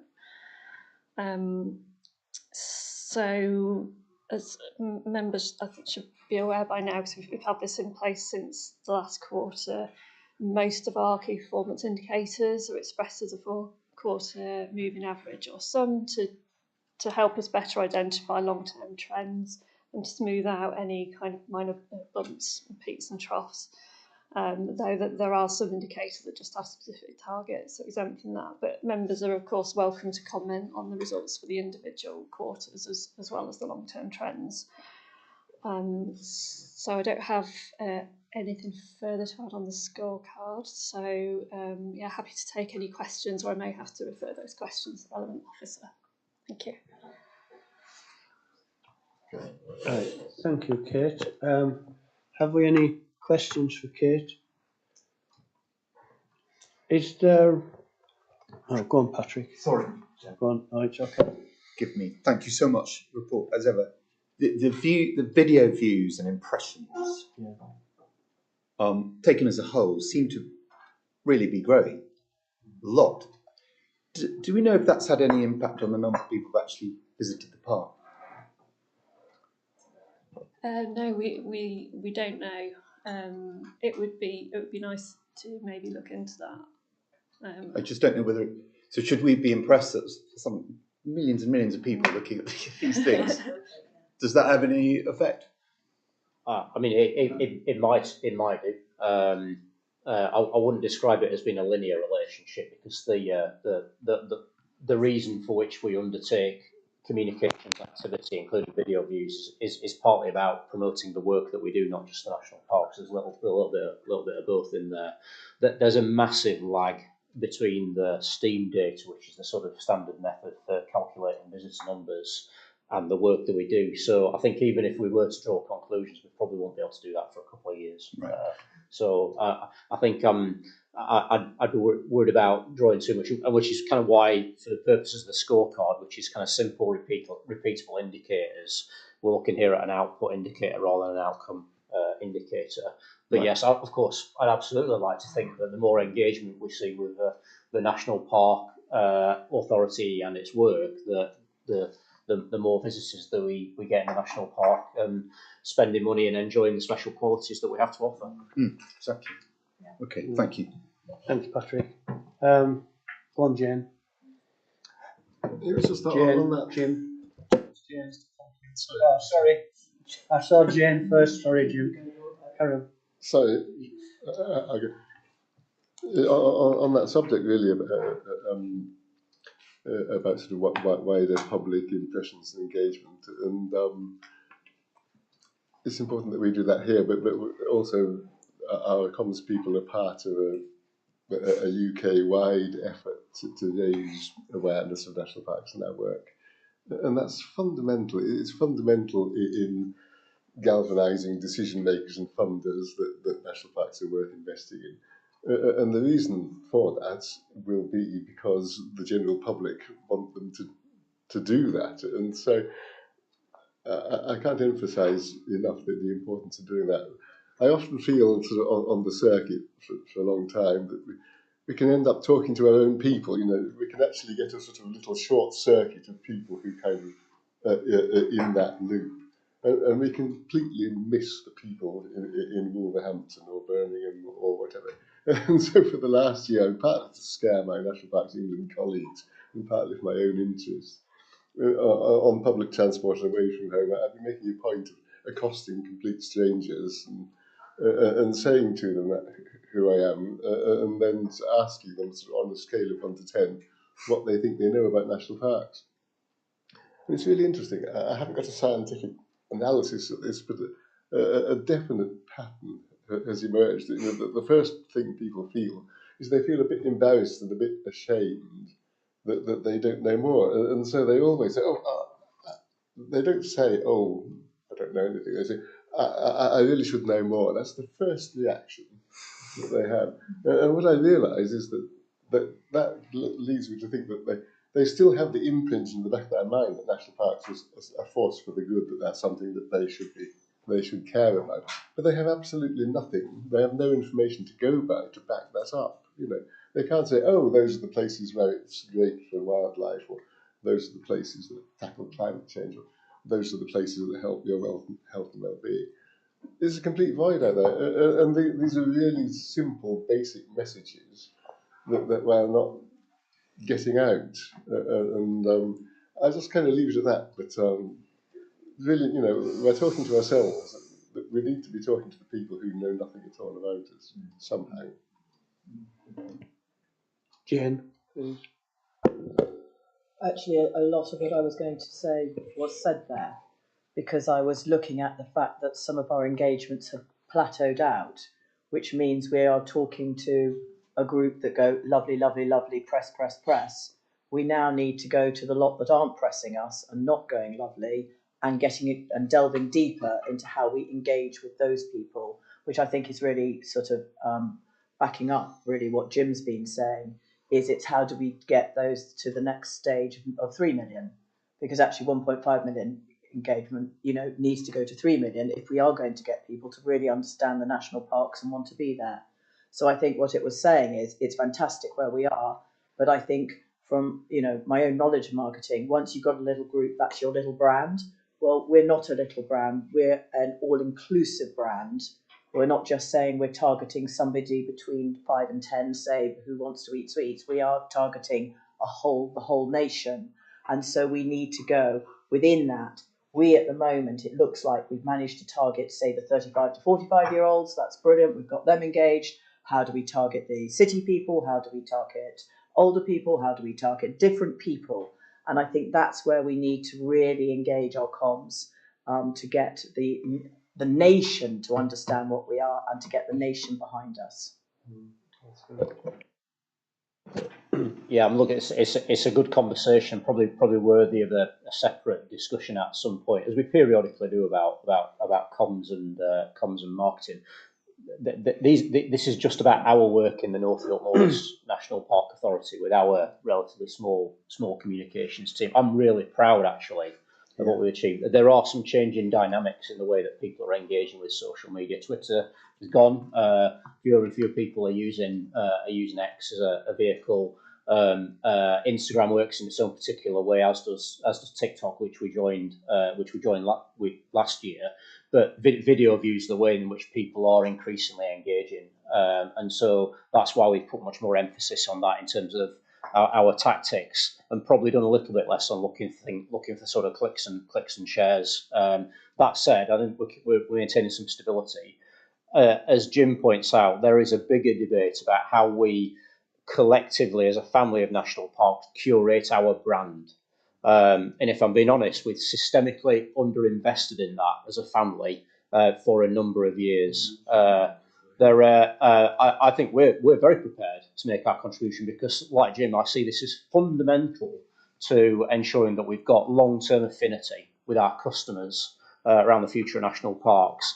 But that's a conversation that we can only have as a family of national parks, not just as North York Moors. And so there are some live conversations at the moment about how we go about hosting the joint communications unit that we invest in that's underperformed, I would say, in the last couple of years, moving that to the National Parks Partnerships that is able to provide a bit more of a stability, I think, for doing that work going forward. But I think there are varying views across the family about how important this is. We're definitely at one end of the spectrum that see this as being really important.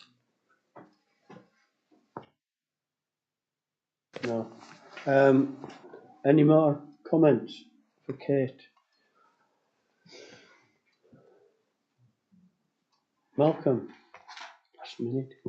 Yeah, no, again, I thought it's a really good report because it highlights, some of the good things and some of the things where we've not quite hit the target. So I've no specific questions on, on why we've not hit the targets. We've talked about volunteering and all that stuff before, but I think we're certainly getting there with this. So thanks very much for that.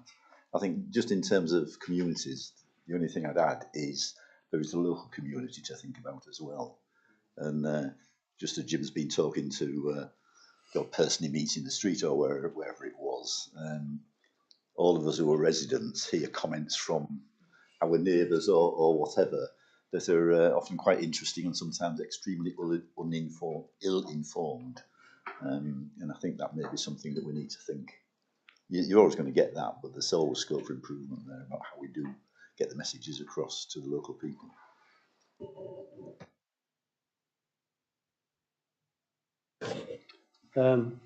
Well, thank you very much, Kate. I know it's a job getting to grips with all these figures and numbers and which way to go forward and how to go forward. And but I know it's not easy, but thank you very much anyway for putting them all together for us. Much appreciated. Thank you. Members, the recommendation is that we note the scorecard. All in favour? Thank you.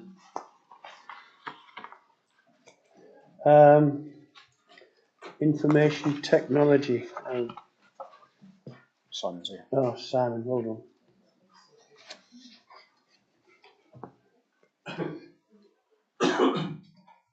Welcome, Simon. The floor's yours.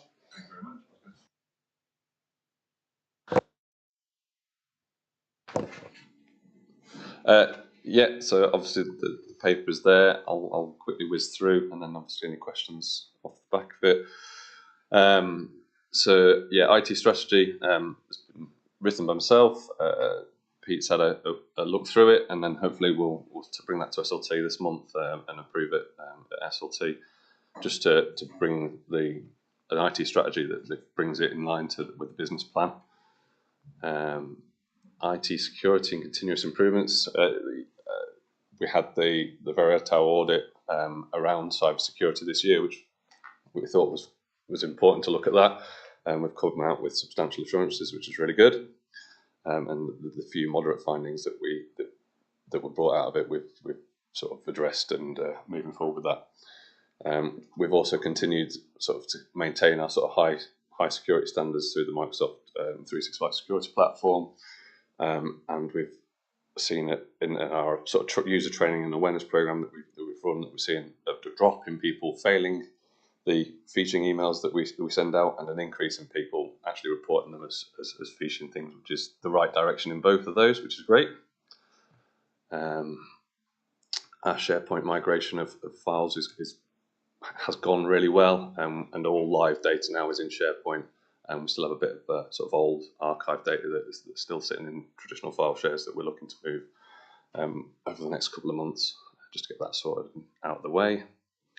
And there is a bit in there that if there's anyone members-wise having any issues with SharePoint and getting to the files that they need to get to, just to come and find us and ask, which I'm sure you all will do.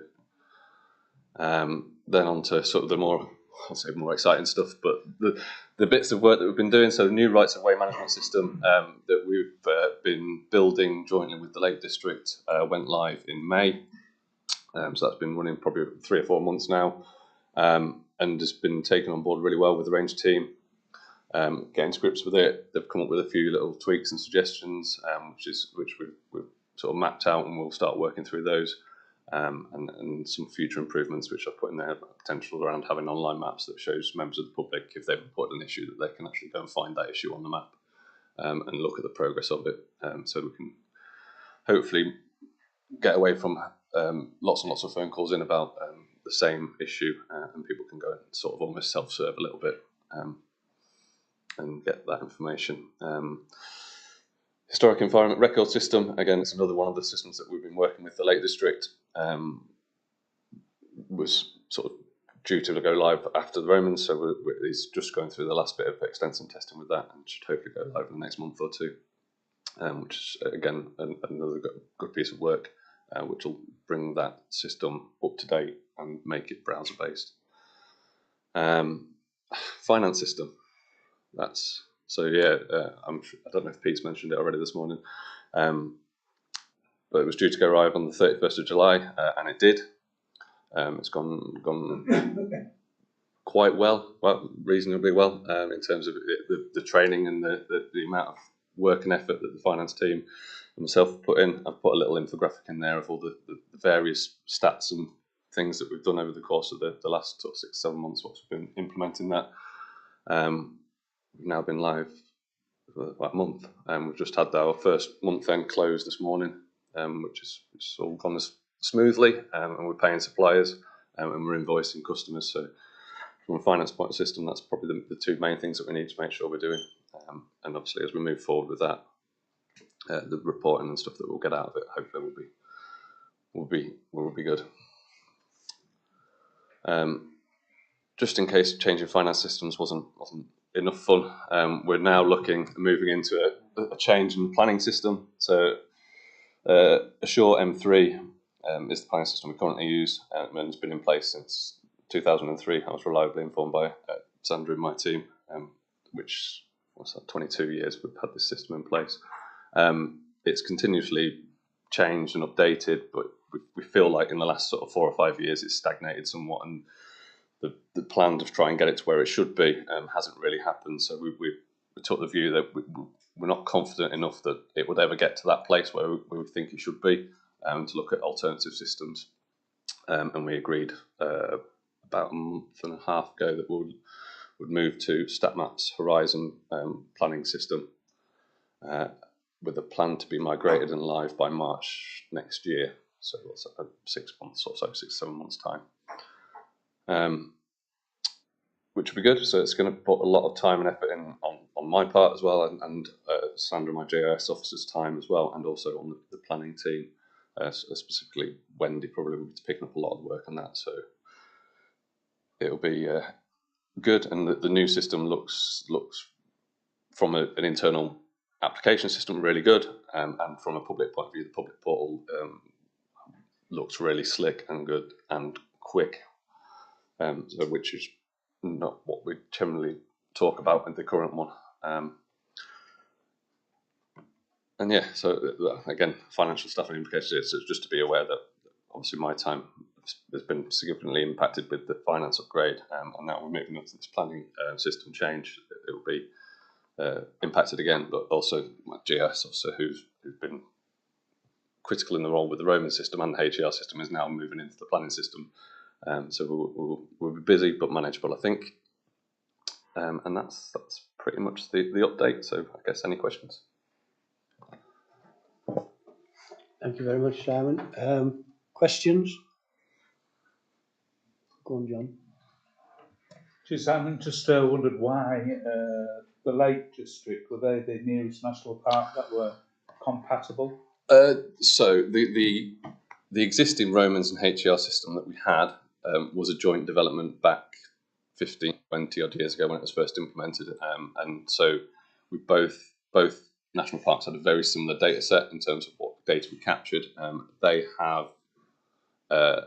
some members of their IT team that specifically develop these sort of applications, and they'd already developed theirs, so they'd already done the bulk of their work, and we sort of almost piggybacked off that they'd done the majority of the work that we were wanting to do, so it made sense to work with them rather than us spend 6-7 months developing it ourselves.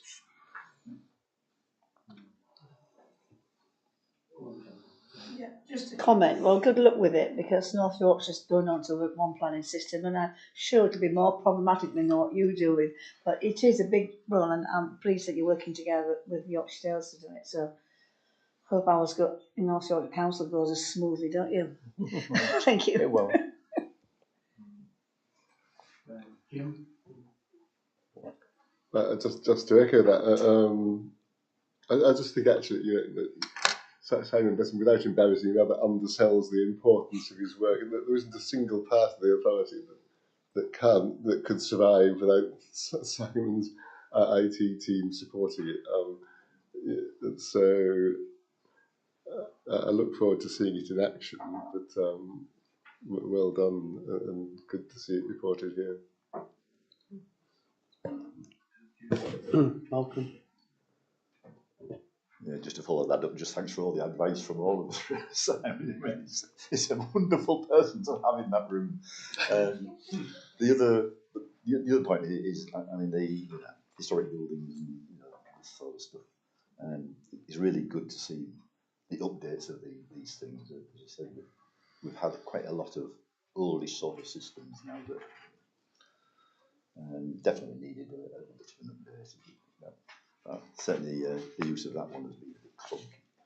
So, no, thanks very much for doing that.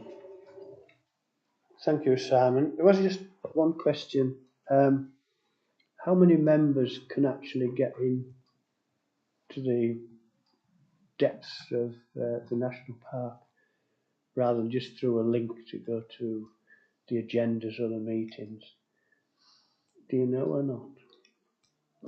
I know I'm quite useless and I can't get it. I'll be quite honest.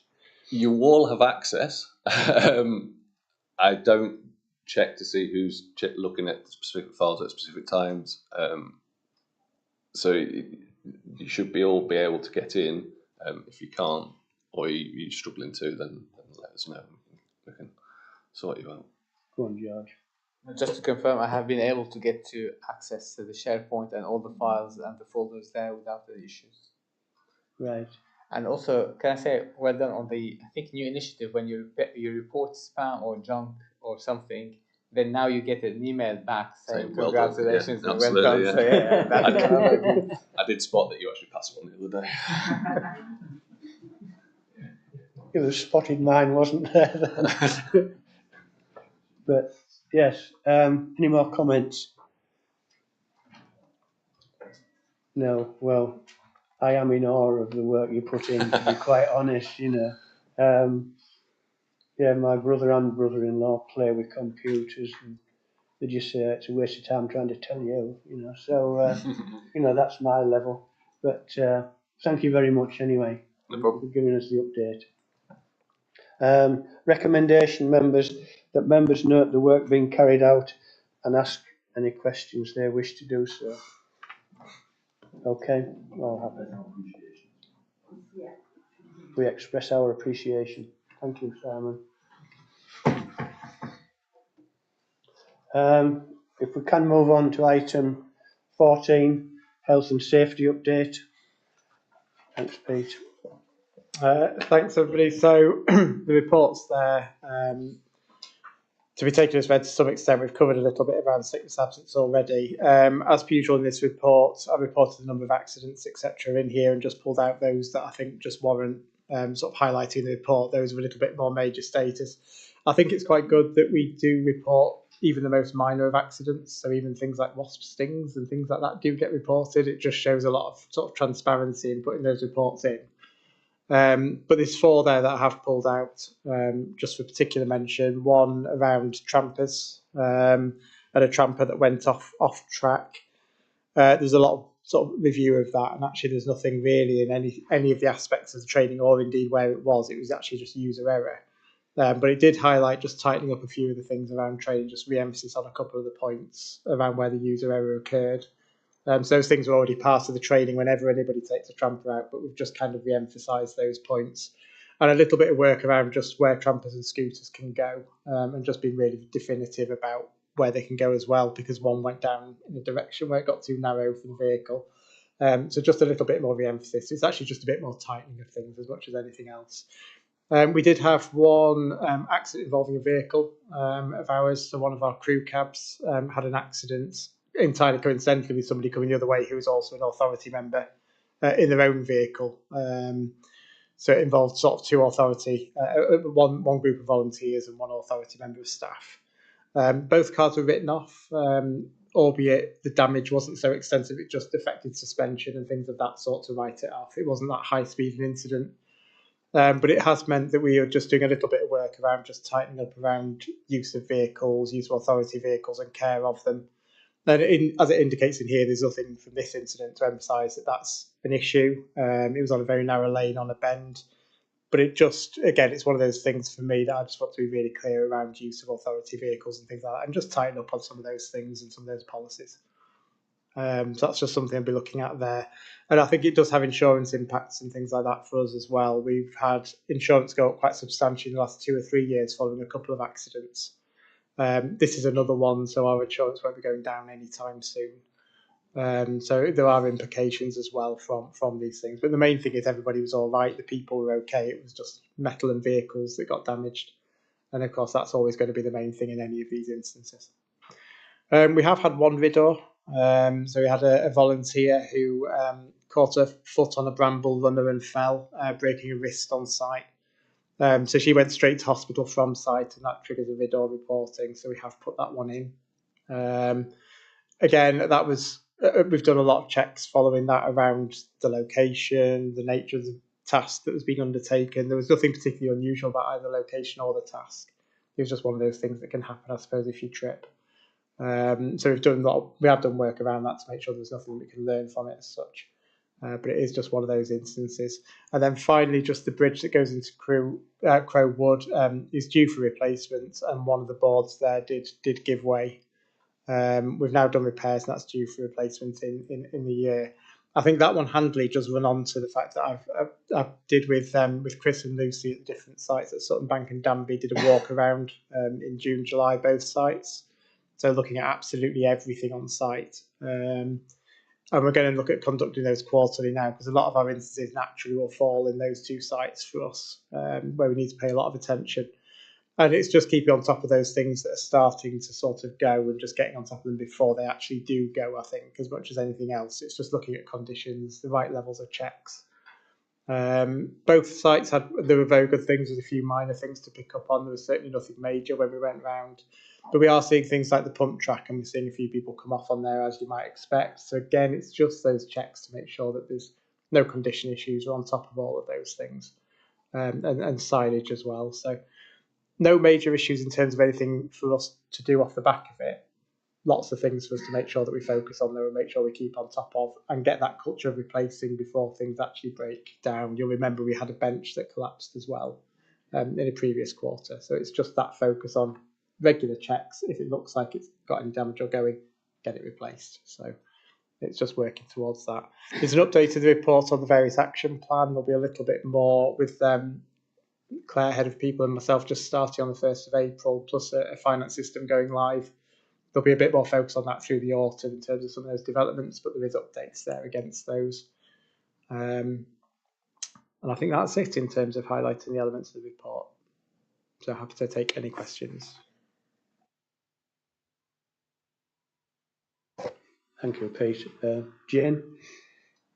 Thank you very much, Pete. I was just wondering, when you're doing the assessments quarterly, when in our visitor centres and that sort of thing, when we've got, which is lovely to see, quite a lot more people in the first quarter and everything, should we look at perhaps some of the areas doing it more than quarterly? I know in other things I work, it's a monthly review on areas that are considered to be like benches, like whatever, places that can be highly used a bit more often. In terms of locally, a lot of those are done much more regularly anyway. So in terms of things like furniture on site, that's now been done, I think, monthly. And there's other checks, actually, things like the playground, that are done much more regularly than that. The quarterly walkarounds is myself and maybe Joel or Lucas in the future joining them to walk around the full site as a full review. So it's kind of, I guess, belts and braces, I suppose. So we already have like locally conducted checks occurring on a regular basis. Playground, as I said, I think is practically daily because of the nature of it. Other areas monthly. This will be a quarterly check, really, as a assurance for them, highlighting anything, but also then putting in place the ability to move swiftly on things as well, that we might identify from those quarterly checks. So it's belt and braces of us going around and actually looking at site quarterly. Much more checks than that on those essential things. Any more questions for Pete? Thanks very much, Pete. It's good to know we're keeping on top of health and safety. It's rather important, right? But thank you. If we can move on to corporate risk register, item 15. That's you again, Pete. Thank you. Yeah, so this is a quarterly update on the risk register that was updated at the end of the year last year, following a review with the support we get from North Yorkshire Council to review that for this year. Not really too much to highlight in there, so the updates are in the appendices, and you can see there's updates against each of the different actions in terms of, we've got a few ambers there that are coming up shortly in the next month or two. I think the main one probably to highlight is just around financial resilience. So since we set it, we've now had confirmation from DEF about this year's funding picture, which in the very short term gives us assurance, but we still don't know what the next 3 years holds yet. So we know DEF obviously have had their comprehensive service review. We don't know how that translates to national parks as yet, so it still remains very high. And we'll look at that when we do get more of a picture of what the next 3 years might hold and whether that provides us with some certainty. And then I guess property assets, just to note that the old print works and the, I guess, burning platform of the building at Sawmill Lane is now being addressed, and that's underway. And there will be a paper coming on the bigger proposal of the main site in late October in a special meeting that's in calendars. So at the moment that remains very high. Again, that might progress over the course of the year. So they're probably the two to highlight. The rest remain broadly the same as when we introduced the risk register at the end of the year. Thank you, Pete. Any comments? Thank you. There seems to be more getting into this high and very high categories every time we come on. Everything seems to be more prioritised. If we can move on the recommendations, just to note the report. Thank you. Thanks, Pete.